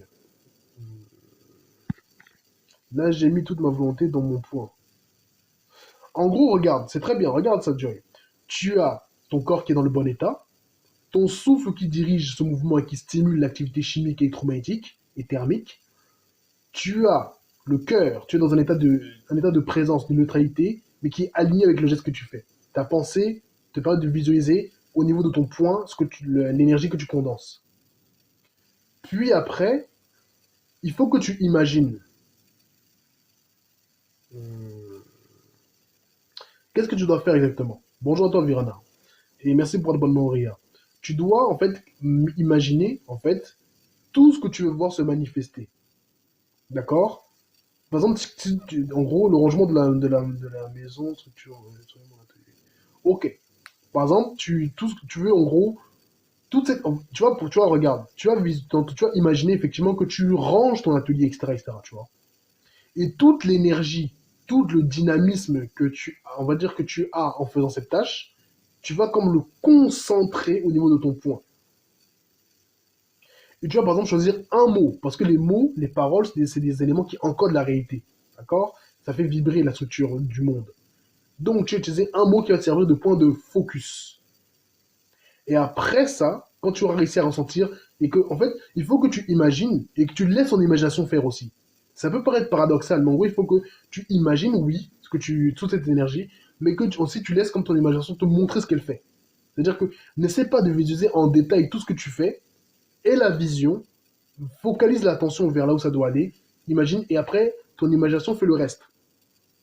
Et c'est-à-dire que l'énergie va prendre la forme qu'elle doit prendre. Et quand tu fais ça, quand tu vas choisir ton mot pour fixer, après tu vas relâcher ton point, et tu vas sentir toute cette énergie qui va partir de ton point et se répandre dans tout le corps. Tu peux faire ça et nous dire à peu près comment tu expérimentes ça en commentaire, ou monter si tu le veux. En dehors de la méditation, ce que tu peux faire, les entités peuvent aider effectivement, mais il faut déjà apprendre à faire ça tout seul. C'est important. Il faut apprendre déjà à faire ça tout seul. Parce que les entités, en vérité, c'est quoi, si on réfléchit bien? C'est un peu, on va dire, c'est un peu comme des outils, si on veut. C'est des intelligences qui sont liées à certains phénomènes, certains principes. Et quand tu les emploies, tu renforces telle ou telle force, tel ou tel principe pour faire une chose particulière. Donc les entités, elles ont une fonction, oui, mais elles ne font pas tout. Déjà nous-mêmes, on est des entités. C'est pour ceux qui ne le savent pas. Donc ça, c'est un bon point à préciser. Donc pour répondre à ta question, Chad, en dehors de la méditation, tu peux effectivement faire du magnétisme. Du coup, j'ai laissé aller mon imagination. Ouais. Tu laisses aller ton imagination tout en focus la zone. Hein. Tu gardes le focus de la zone. C'est que quand tu vois qu'elle a obtenu un résultat satisfaisant que tu laisses. En tout cas, explique. Vas-y. Bonjour à toi. Bonjour.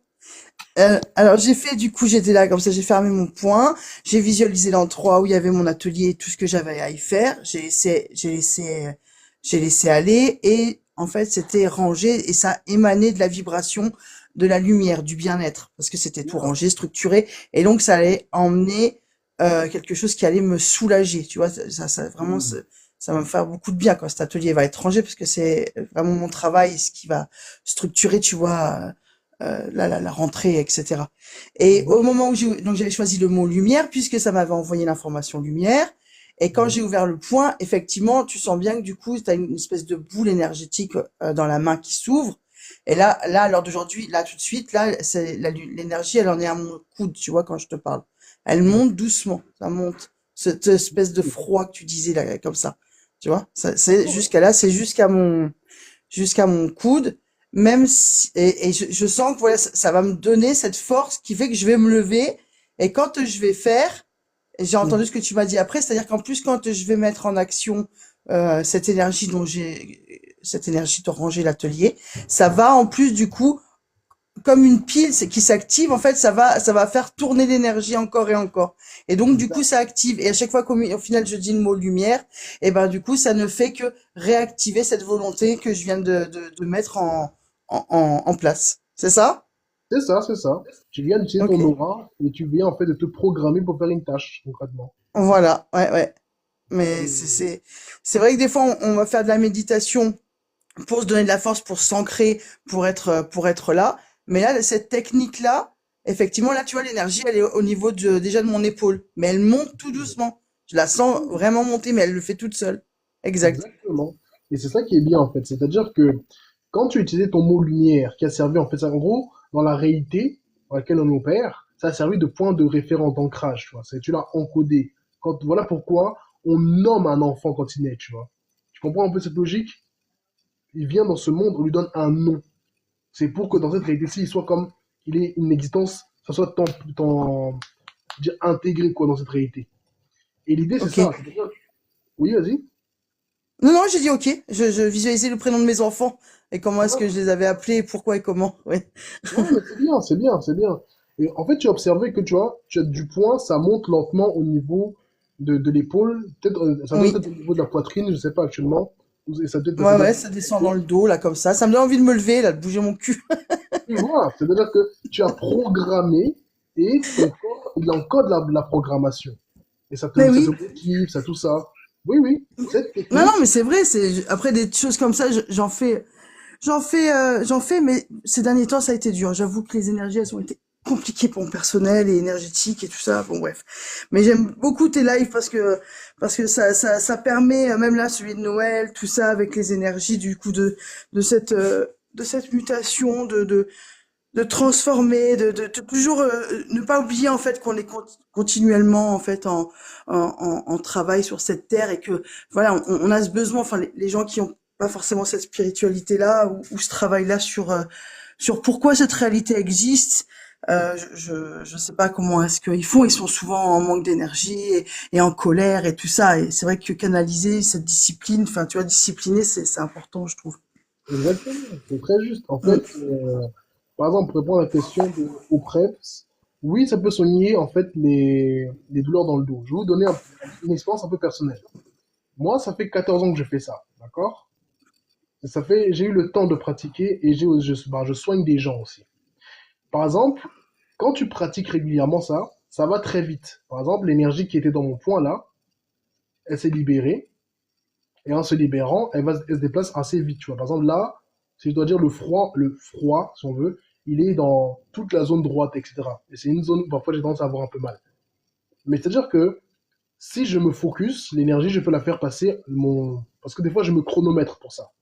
Du style, je vais passer l'énergie d'un point à un autre, ça se fait allez, au maximum, allez, 2-3 secondes. C'est-à-dire que l'idée, c'est que c'est un entraînement, comme tout. L'avantage avec ça, c'est que, par exemple, moi avant j'avais des lunettes, par exemple. Aujourd'hui, non. Ma compagne, des fois, est même surprise de la clarté de ma vision. Mon ouïe aussi est très fine. Mon toucher, c'est-à-dire que, par exemple, je peux être pas proche d'une gare, pas à la gare, et sentir des vibrations via le sol du train, là où personne ne sentirait grand-chose. C'est-à-dire que c'est des petits éléments comme ça, mais en gros, ça booste tes sens, parce que moi j'utilise ça pour renforcer mes sens au quotidien. Ça booste ta vitalité, ton contrôle de ton corps, la clarté de tes pensées, la précision qui va avec ton intuition, ton empathie, ta volonté. C'est-à-dire que à chaque niveau, cette énergie te renforce, te rend plus performant en fait, physiquement, mentalement, émotionnellement, énergétiquement. Ça donne plus de charisme, ça permet d'avoir une imagination plus pratique. Par exemple, moi, quand je soignais quelqu'un, toute cette méthodologie que je vous ai expliquée là, moi, j'active, je dirige, je vais imaginer vraiment. Par exemple, dernière fois, j'avais quelqu'un comme ça, il était vraiment attaqué par des influences occultes. Bah, moi, j'ai une lame de lumière. Je imagine ça, je projette. J'attends après, la personne me recontacte et me dit oh, j'ai plus rien, je vais mieux, etc. Ça vous montre que l'imagination, c'est littéralement le divin à l'œuvre, d'accord? L'imagination, c'est une force active et tu peux l'utiliser pour façonner ta réalité, pour manifester, pour guérir quelqu'un à distance, même pour faire du mal. Faut dire la vérité. La magie, c'est littéralement ça. C'est toute cette discipline et cette structure. Et comme tu l'as dit, Joy, c'est vrai que des fois, je me pose la question comment les gens, entre parenthèses, normaux, pour moi, ils sont pas normaux. Après, ça, c'est un autre débat. Moi, je dis que la normalité, c'est de savoir qui on est dans sa totalité. Mais les gens, comme ça, je me dis, ils font comment? Je me pose vraiment la question. C'est-à-dire que, je me dis Mm. que ta vie est dure. Oui, oui, vas-y, Joy. Oui, oui, pardon, non, oui, oui, la vie est dure, bah, pour ces gens parce ils sont pas du coup dans l'ancrage, et ils sont pas présents à l'instant présent. Déjà, de toute façon, le premier travail, c'est déjà d'être dans l'instant présent et de ressentir déjà la réalité autour de soi. Déjà, une fois que tu as cette plénitude-là, déjà d'être présent dans ta propre réalité, c'est un premier pas pour se dire, tu vois, pour vider l'esprit. Les gens, malheureusement, ils sont constamment en train d'avoir des pensées qui les obstruent et ils savent pas, effectivement, vider et être juste là, présent. Là, je regarde une montagne, cette montagne, elle est belle, elle vibre en moi, je suis sur cette terre où il y a cette montagne. J'ai la chance d'avoir une montagne en face de moi. Mais là, ce que tu dis, effectivement, c'est intéressant. Alors moi, des fois, en tant que maman, j'ai l'impression de pas avoir le temps de tout ça, tu vois. Même si je sais tout à fait que j'ai la capacité de me concentrer, de sentir la vibration, même comme des fois les gens, je leur sors le mot exact qu'ils étaient en train de penser parce que ils étaient tellement en train de l'émaner en vibration que je ne peux que capter la vibration du mot, en fait, tout simplement.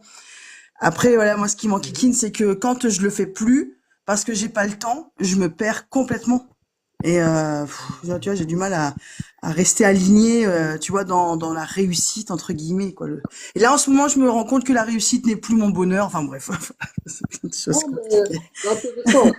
Et c'est effectivement, la vie t'oblige en fait à reconsidérer certaines de tes priorités, etc. Disons que le fait est que même si tu ne pratiques pas, c'est comme le vélo, ça s'oublie pas et de toute façon ça reste.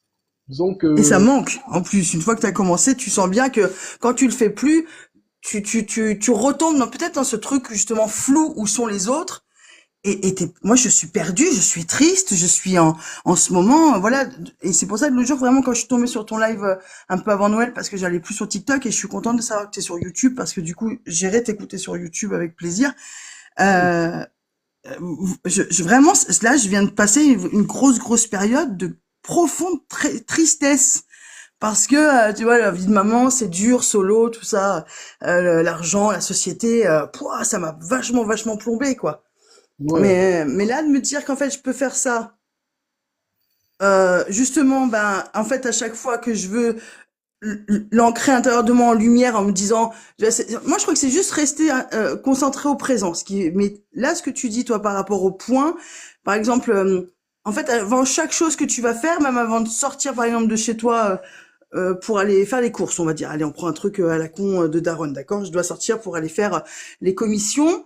Est-ce que du coup tu vas décider est-ce qu'on peut décider l'énergie du coup de rencontrer des gens intéressants? Est-ce que je peux visualiser dans mon point que lors de cette sortie, je vais rencontrer des gens intéressants? oui, tu peux faire ça. Par exemple, moi je donne un petit exemple. Pendant un moment, tu vois, j'étais dans un travail parce que j'ai beaucoup travaillé tout ce qu'on va dire le principe, ce qu'on appelle l'énergie mystique, donc l'énergie de l'invisible, tu vois, parce qu'il y a l'énergie à différents types. Elle est soit visible, soit invisible. Quand elle est visible, on parle d'énergie psychique. Quand elle est invisible, on parle d'énergie mystique. Bref. Donc j'étais dans un travail avec l'énergie psychique, c'est l'énergie que l'on voit, c'est grâce à cette énergie, par exemple, que je peux attraper ce PC et le manipuler comme ça. C'est cette force vive et active. L'énergie mystique, c'est avec elle que tu penses. C'est avec elle que tu vas influencer davantage l'invisible. Bref. Moi, j'avais fait un test. Je me suis dit, bon, vu que la réalité est malléable, on va faire un petit test. Donc, avant de sortir, à chaque fois, je me répétais, je suis dans un rêve, tu vois. Je concentrais mon aura, tout ça, comme je fais actuellement. Je dirige, je sens le flux qui circule, le corps, ses petits frissons, ces trucs comme ça. L'esprit qui s'ouvre, qui se calme, le cœur qui s'apaise, qui rentre dans cet état de présence, et de présence, quoi. Et la volonté qui se focus, l'aura qui se déploie, l'imaginaire qui est prêt, on va dire. Et j'entre ça avec un geste, un merci, tout ce que tu veux. Je sors. Et je m'étais dit que pour être sûr que ce que je fais marche, je vais voir à chaque fois que je vais faire ça une dame en rouge ou une personne en rouge. Au début, c'est une dame en rouge. Et je peux dire que quand j'ai commencé à faire ça, ça s'est fait, j'ai commencé ça sur une semaine. Dès les 2 premiers jours et tout le reste du temps qui a suivi, bon, je fais plus aujourd'hui, donc c'est plus aussi aiguillé qu'avant. J'allais rencontrer, j'allais marcher dans la rue, j'allais voir une dame habillée en rouge entièrement. Sans faire attention, hein. J'ai dit ce que j'avais à dire. Vu que le monde est un rêve et qu'il écoute tout ce qu'on lui dit quand on est en bonne fréquence, je sors, tac, je vois une personne, elle est habillée en rouge. Oh, une, deux, trois, quatre, parfois je pouvais sortir, je voyais 5 femmes habillées en rouge, à peine dans une même rue. Je dis, ok, de la tête aux pieds, hein. Après, je me suis dit, bon, on va pas limiter ça aux dames, des fois, effectivement, ça peut être des teintes de rouge, parfois un peu rosé, etc. Bref. Et du coup, j'ai tendu ça également aux hommes. Et j'ai vu qu'effectivement, je voyais un gars entièrement, dès que je pense à ça, Bam, t'as quelqu'un, un gars, il est habillé en jogging rouge. Donc ouais, tu peux littéralement programmer tes rencontres. Tu peux faire beaucoup de choses par rapport à ça. Mhm. Ouais, ouais. Moi, très jeune, ça c'est un truc que m'en suis rendu compte assez vite, hein, quand j'étais jeune. Tu vois que le fait d'être protégé, en fait d'être vraiment en contact avec avec la divinité, les divinités de la vie. Et ben, quand j'étais ado, j'étais rebelle et souvent seule, mais il y avait quelque chose qui se passait véritablement à chaque fois que je sortais d'un lieu pour rentrer chez moi, un lieu où j'avais évolué spirituellement, parce que j'étais entourée de gens un peu élevés tout court. Et en fait, je marchais et j'avais un papillon blanc. Je vous promets, c'est quand même un truc de fou. Peu importe, enfin, souvent au printemps, parce que l'hiver, on a rarement des papillons blancs. Mais tu vas me dire un papillon blanc, machin. Mais pourquoi est-ce que ce papillon blanc, il arrivait exactement au même endroit de la route? Et il a toujours été présent à chaque fois. Je l'attendais. C'était un rendez-vous entre lui et moi. Quand je retournais vers chez moi, je savais que j'allais croiser ce papillon blanc. Mhm. Et tu vois, c'est des choses comme ça, effectivement, qui peuvent se passer. Et peut-être que des fois, j'ai plus le temps de le faire, mais en fait, si je me reconcentrais un petit peu et que je voulais avoir des petits clins d'œil du divin, je vais sortir sur ça, qu'il va y avoir un papillon blanc, sur n'importe quoi. Il va être partout. Parce que du coup, j'aurais décidé ce rendez-vous avec le divin. Donc, il va être là. Mais ça c'est sûr, hein. Enfin, Oui. moi, je sais que tout ça fonctionne très très bien. Mais le fait, là, ce que tu dis, c'est que tu voulais te dire que du coup, voilà, la vie était un rêve. Donc, du coup, on programme le fait de voir des gens en rouge. Ok, d'ailleurs, un mec tout habillé en rouge, moi en Ardèche, je sais pas si je vais en voir beaucoup, mais on va savoir. Parce que quand même, ici, c'est la campagne, hein. Moi, de temps en temps, je m'habille tout en rouge, mais on n'en croise pas Mhm. beaucoup. Mais peut-être un enfant, ça marche, un enfant, parce que les enfants, ça va, on peut Oui, les mettre tout oui, en rouge. en fait, ça dépend vraiment de ce que tu veux, hein, tu sais, parce que une fois, moi, depuis un certain temps, je fais plus ça, par exemple, tu vois, depuis un moment là, je suis plus en train de le faire. Une fois, j'étais vraiment, j'ai vu que, bref, sans trop dans ma vie personnelle, j'étais comme ça, j'attendais un kebab, tu vois. Vraiment, on va dire le truc, ça peut paraître déconnant vis-à-vis du fait que je suis occultiste, on s'attend à ce que je sois en mode namasté, Non, je sais pas quoi. bah non, pas du tout. On vit, faut bien vivre. C'est ça. Et donc, du Eh oui. coup, j'étais là comme ça. Et je lui dis, je vais faire un test comme ça. Tu vois, il était genre 19h, ouais, dans les coups de 19h, 20h. Il y avait la rue et les rues étaient désertes, ok?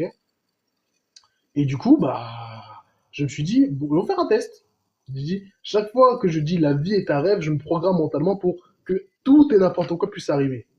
À Yes. peine j'ai dit ça, il y a eu, il y a au moins quatre cinq voitures qui sont passées, une famille qui est passée, genre comme ça, un chien, enfin, puis deux, puis trois, j'ai dit, intéressant. Il y avait rien eu pendant, j'attendais mon truc pendant les 5, 10 minutes, il y avait rien eu du tout. Et là, paf, plein d'activités. Ah bah oui, oui, oui, oui, bien sûr. Ça c'est sûr. Oui, oui, mais c'est ce qui fait que du coup on est des gens lumineux et plein de lumière parce qu'on est vachement présent. Je veux dire, moi, des fois, je comprends pas. L'autre jour, je sors vraiment, mais les gens s'arrêtaient, me regardent profondément. Je dis, mais qu'est-ce que j'ai? Et je suis juste la personne que je suis, même en pyjama, pas coiffée ou même coiffée, peu importe, apprêtée. Mais je suis assez lambda comme personne. Mais les gens vraiment se focalisent vachement sur moi. Alors des fois, c'est un peu déconcertant, surtout quand je suis plus habituée. Mais donc du coup, si je dis si je me focalise le mot, bon, j'utilise le mot, j'en sais rien, gruyère, on s'en fout, Ouais, c'est ouais. trop dans le monde spatial. Le mot gruyère, je dis, allez, hop, aujourd'hui, gruyère. Et donc, du coup, je vais rencontrer des gens intéressants, tu vois, grâce à ce mot gruyère. Et Ça, c'est bien. trop cool. Et ben, je vais essayer parce que j'en ai besoin, là. Ah ouais, bah en fait, c'est-à-dire que tu prends un mot qui résonne avec toi et bam, tu vois, il faut se dire que la vie n'est pas Non, aussi mais compliquée. gruyère, c'est rigolo pour l'espace-temps, tu vois ce que je veux Ouais, dire? ouais, Voilà. c'est vrai, c'est vrai. Surtout pour l'espace-temps. Moi, je dis bon, bref, après tu me dis ce que t'en penses, hein. Moi, gruyère, tu vois, un gruyère, il y a des trous, donc des possibilités de rencontre, des passages. Mon C'est esprit est ça. un peu comme ça, tu vois. Donc ouais, c'est très bien, franchement. Non, vraiment, c'est-à-dire qu'il faut pas se limiter. Il faut se dire que, comme tu dis, t'es présente. Et ce que tu décris, j'ai aussi vécu ça. Que, et tu marches.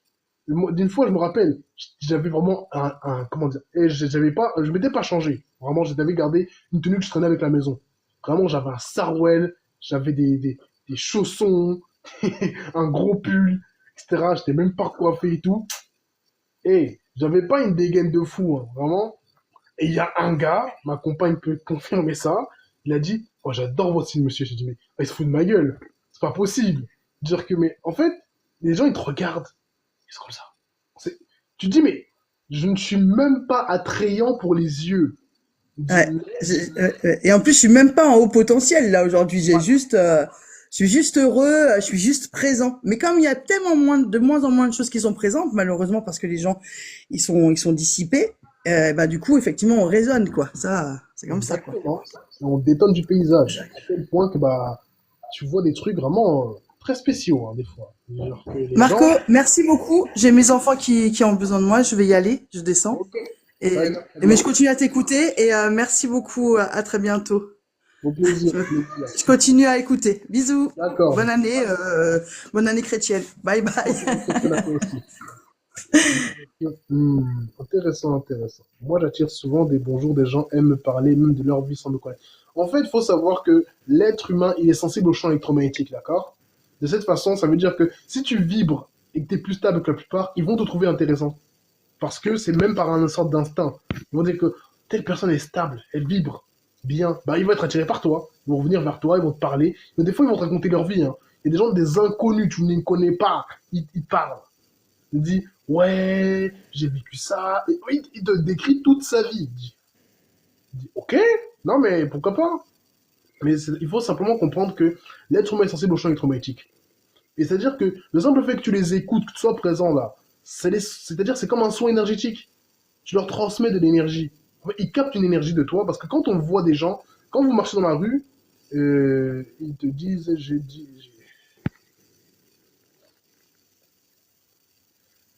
oui, bah ça c'est vrai ça. Bah, en fait, ils vont te dire, je l'ai dit à personne. Mais en fait, parce que ils voient que tu es stable, tu es ancré, tu es présent, tu es présente du coup. Tu vois, et en gros, tu vibres assez haut et la personne, ça la met dans un état de confiance. Et du coup, elle va venir, elle va s'intéresser, elle va te poser des questions. Parce que c'est en vérité que quand on parle avec des gens, en fait, on échange de l'énergie. Et ils vont savoir que quand ils vont parler avec toi, le simple fait que leur donner de l'intention, tu vas parler avec eux, l'énergie qu'ils vont recevoir va les élever en fait. Je faisais mes lives. J'avoue, c'est parfois troublant que les inconnus te regardent. Bon, ça, c'est vrai, ça. Une fois, j'étais comme ça avec ma compagne. On était là, tranquille, on marchait. Elle m'a fait la remarque que, mais qu'est-ce qu'il y a? Les gens, ils nous regardent. Il dit que, bah, écoute, je lui ai dit simplement qu'écoute, tu vibres, hein. Tu vibres assez haut et voilà. Effectivement, il faut savoir que les gens vont être attirés. Après, il faut savoir un peu mettre des hauts là aussi, c'est important parce que les gens vont aussi parfois te vampiriser. C'est pas forcément volontaire, c'est que ils vont des fois, ils vont vouloir être trop proches parce que ça va leur permettre de prendre de l'énergie, ils vont se sentir bien en fait à ton contact. C'est pour ça que vous allez voir. Moi, je peux vous dire, hey, je suis casanier. Pour dire les termes. J'aime bien sortir, j'aime bien être en voyage, ce genre de choses. Même si la fin d'année, tout ça a été un peu compliqué et autres. Mais en général, je suis casanier. Tu vas pas me voir traîner dehors. Ou si je traîne, c'est que j'ai un truc à faire, des courses, je dois sortir, ou que je suis en forêt, dans un endroit naturel, souvent isolé. Parce que fondamentalement, l'énergie, ça se préserve et ça s'entretient. Beaucoup de personnes sont dissipées, sont agitées, et naturellement, elles ont ce besoin d'être mises en contact avec autrui, des gens qui ont une certaine vibration. Ce qui s'est passé, on m'a approché de trop. On me dit, on se demande qu'est-ce qu'on a sur notre demande si t'as pas. Exactement, tu te peux demander, mais j'ai un truc sur le visage, j'ai quoi? Pareil, ça veut dire t'as plus de hobby. Après, effectivement, on peut manquer d'interaction. C'est pour ça qu'il faut pas non plus complètement se couper de tout. Tu peux aller interagir avec les gens, mais il faut toujours. C'est important d'avoir ce moment de repos. J'ai toujours des hobbies, hein. J'ai des hobbies, bien sûr.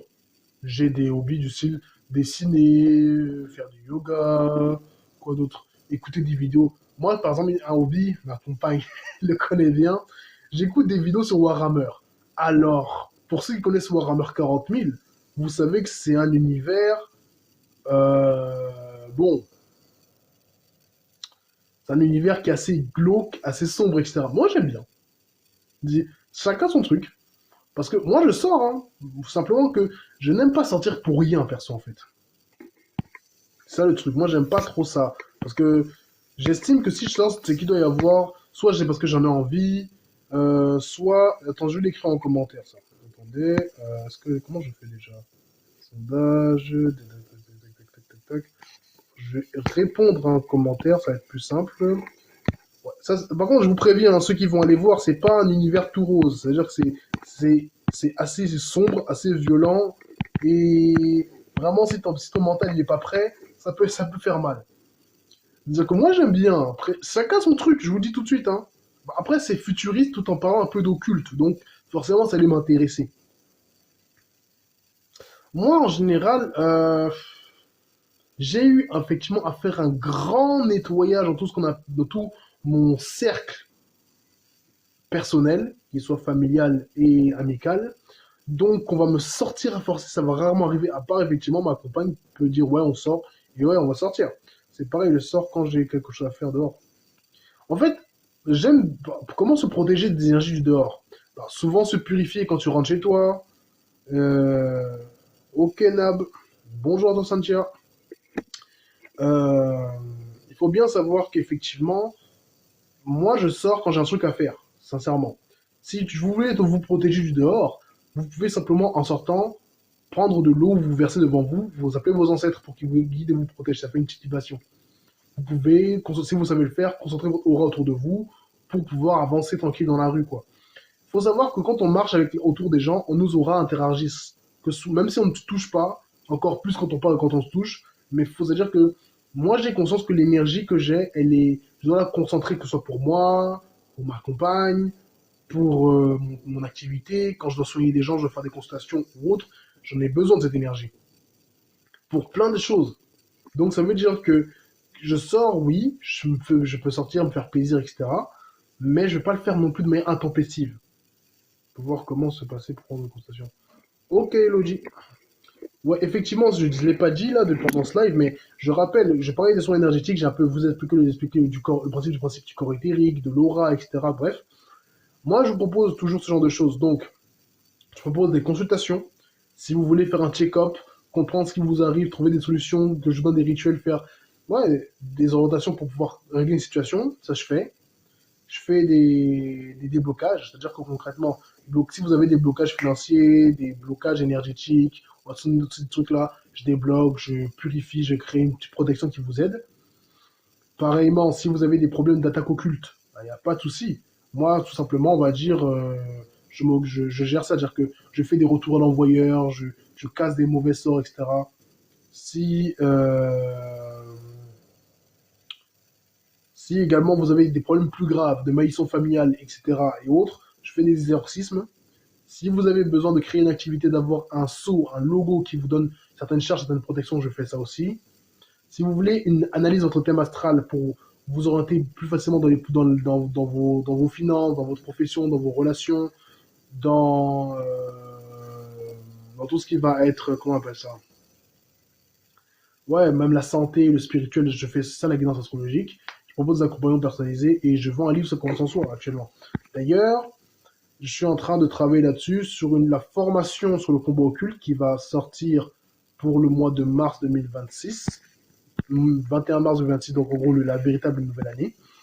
Ça, c'est une chose possible. Comment ça on fait? On pense que je suis musulman avec des gens que je connais pas partout. Comment ça? Comment ça se fait? On pense que je suis musulman avec des gens que je connais pas. Tu t'intéresses à l'occulte, la sienne, on se prend pour un musulman. Je sais pas. Peut-être que tu as une vibe de musulman, je sais pas. Peut-être un maghrébin, un arabisé, je ne sais pas. Qui peut effectivement jouer là-dessus.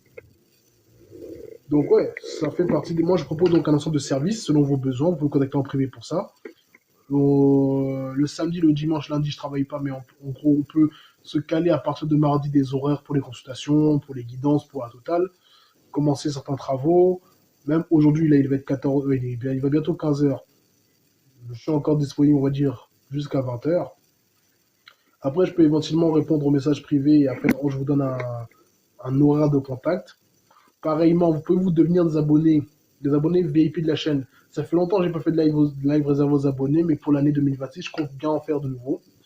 Et en vous abonnant, vous aurez droit, avec l'abonnement novice, vous avez droit à une consultation, une consultation, on va dire, avec moi sur votre thème astral. Si vous prenez l'abonnement adepte, vous en avez 2. Du coup, On va dire, c'est ce qui est compris dans l'abonnement. Et vous pouvez avoir accès à des vidéos réservées aux abonnés et ainsi que, comment on appelle ça? Ainsi que, naturellement, ouais, des choses en plus, quoi. Vous pouvez même demander des tirages, enfin, des lectures énergétiques, quoi.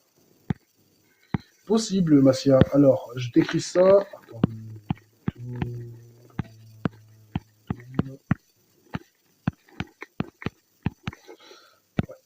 Pour ma page YouTube, je vous la donne, notamment Joy.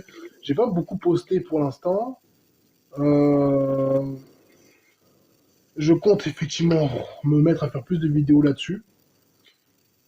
J'ai aussi une page Facebook, naturellement, Insta, Telegram.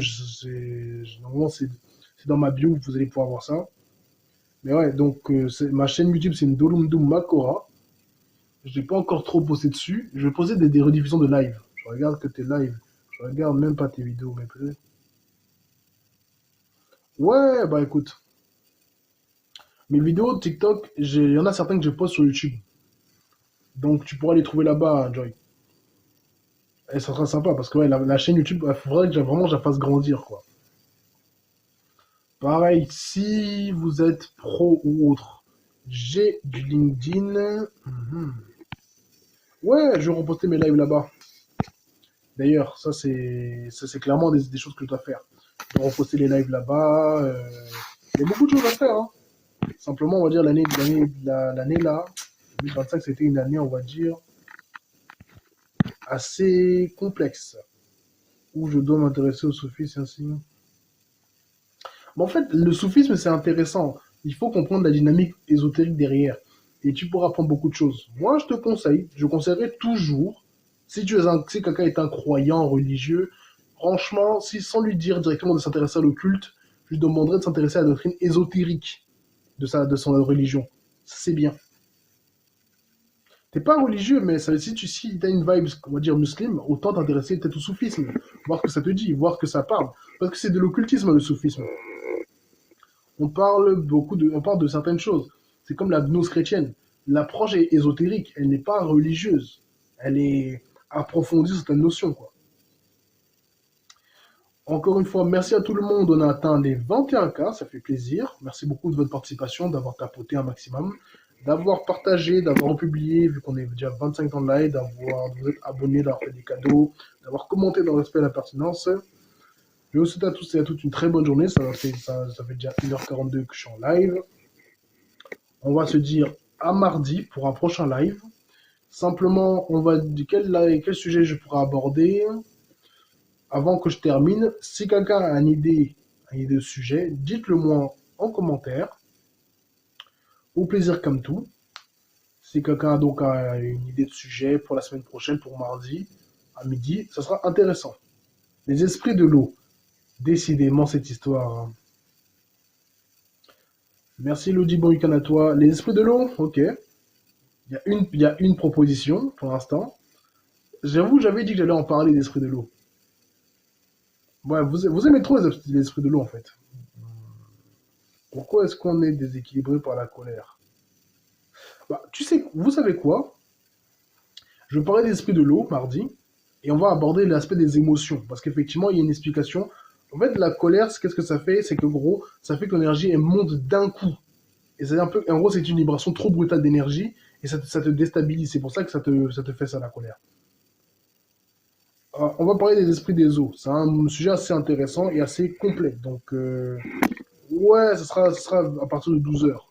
Peut-être que je ferai 2 heures de live. Bon, en général, je fais 1h30 à 2 heures. Et en gros, on fera ça, quoi. Faudrait que je fasse des vidéos sur TikTok aussi. Ça va faire à peu près une semaine que j'en ai pas fait. Donc bon. Du coup, mardi, on parle des esprits de l'eau. On va parler de rapport aux émotions. Prochain live, mardi, midi. Souvent, j'ai tendance pas à commencer à midi pile, mais peut-être soit midi 30, midi 50, mais vraiment, je vais faire l'effort de commencer plus tôt. Mon morceau sur la gestion des émotions s'appelle Tempête solaire. Ah, intéressant. Intéressant comme tout. Bah, tu peux m'envoyer ça en privé, un lien, j'irai voir, hein. Quoi.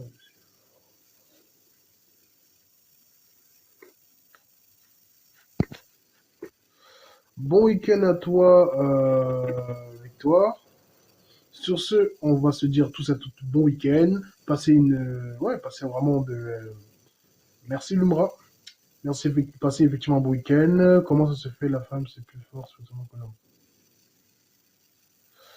Pour répondre rapidement, la femme est un portail énergétique. Je te rappelle qu'elles peuvent donner naissance. Donc ça veut dire qu'elles ont naturellement un taux d'énergie spirituelle plus abondant. Elles sont plus entre deux eaux, littéralement, entre deux plans. L'homme et la femme ont leur nature énergétique, il faut savoir ça. Je développerai peut-être plus, peut-être mercredi, je parlerai du principe masculin et du principe féminin. Allez, on va dire que mercredi, on parle du principe féminin, jeudi, on parle du principe masculin. Allez. Ça fait qu'on a déjà 3 lives de prévus. Mardi, les esprits des eaux, mercredi, le principe féminin, jeudi, principe masculin. On va un peu rentrer en détail, et ceux qui voudront monter, participer, pourront le faire. Et ça permettra d'expliquer. Parce que techniquement, la femme est plus proche des énergies, elle peut les canaliser, elle a plus de force à un certain niveau, elle a plus d'énergie en fait. Toutefois, l'homme également aussi, en fait, c'est particulier. La femme a le pouvoir en termes du fait qu'elle a l'énergie, elle a ce qui est stocké en elle. Tandis que, pourquoi est-ce que ce serait injuste, Marcia? L'homme est plus fort physiquement que la femme. Est-ce que c'est injuste? Non, c'est pas injuste. C'est simplement la nature, les mécanismes énergétiques. L'homme a l'autorité. Ça veut dire qu'il y a le principe, c'est lui qui décide. Le principe masculin, il est érectile, il est directeur. Ça veut dire qu'il a l'autorité, il va. Parce que l'énergie, le pouvoir est potentiel. Il a besoin d'un sens pour s'écouler. L'homme a ce sens pour d'écoulement. Il a le bâton de commandement, littéralement. La femme a le pouvoir. Elle est littéralement la matrice qui donne le support au pouvoir. C'est elle le trône, littéralement. Mais il y a toute une symbolique et un mystère en rapport. Les deux sont complémentaires et chacun est fort à un domaine. Les personnes qui sont de même sexe, bon, eux, c'est un sujet un peu particulier encore. On pourra peut-être parler, on va dire, de tout ce qui va être les personnes, effectivement, qui ont des attractions pour les personnes du même sexe, des androgynes, en fait. Il y a des femmes guerrières, je ne dis pas le contraire, mais l'homme est naturellement plus fort physiquement. C'est-à-dire que dans 90% des cas, on va mettre un... C'est pour ça qu'on ne fait pas de combat mixte dans la boxe, par exemple. Sinon, c'est souvent assez moche à voir. La femme a ses capacités, l'homme a ses capacités. Les deux sont complémentaires. Il y a des femmes guerrières, ça c'est clair. Comme il y a des hommes au foyer aussi. C'est-à-dire que il y a des principes qui dominent les individus dans leurs incarnations, même si après, dans le cas spécifique, il peut y avoir des particularités. En fait, c'est-à-dire qu'on a nos forces et nos faiblesses. C'est-à-dire qu'on est complémentaires à ce niveau-là. La femme a plus d'intuition, par exemple. La femme a plus d'énergie éthérique aussi que l'homme. C'est ça le truc. Et surtout, c'est une manière dont l'énergie se déplace. L'homme est beaucoup plus fort dans une action d'énergie directe. La femme est plus forte dans le fait de capter les forces, le fait de façonner des choses, même de créer des sorts. Les sorts d'illusion, les femmes sont plus douées là-dedans, par exemple, que les hommes. Les sorts de commandement, etc. L'homme, par contre, a plus de facilité là-dedans. Ça dépend du tempérament et de la nature. De toute façon, on en parlera beaucoup plus dans la semaine prochaine. Donc, ouais, on va dire, on a 4 lives de prévus. Premier live, on va avoir les esprits de l'eau mardi, le principe féminin mercredi, le principe masculin jeudi, et l'androgynie et tout ce qui est les relations du même sexe, en fait. On va dire vendredi, on pourra en parler. Parce que ça a également un lien avec les esprits de l'eau, en fait, et tout ça. En tout cas, bon week-end à tous et à toutes. Merci d'avoir participé au live en aimant, partageant, en rebliant, en vous abonnant, en faisant des cadeaux. Merci à toutes les personnes qui me contactent en privé et me font confiance pour les différents travaux qui sont disponibles. Merci également à toutes les personnes qui donnent de la force aux vidéos et à mes différents réseaux. Sur ce, bon week-end, effectivement.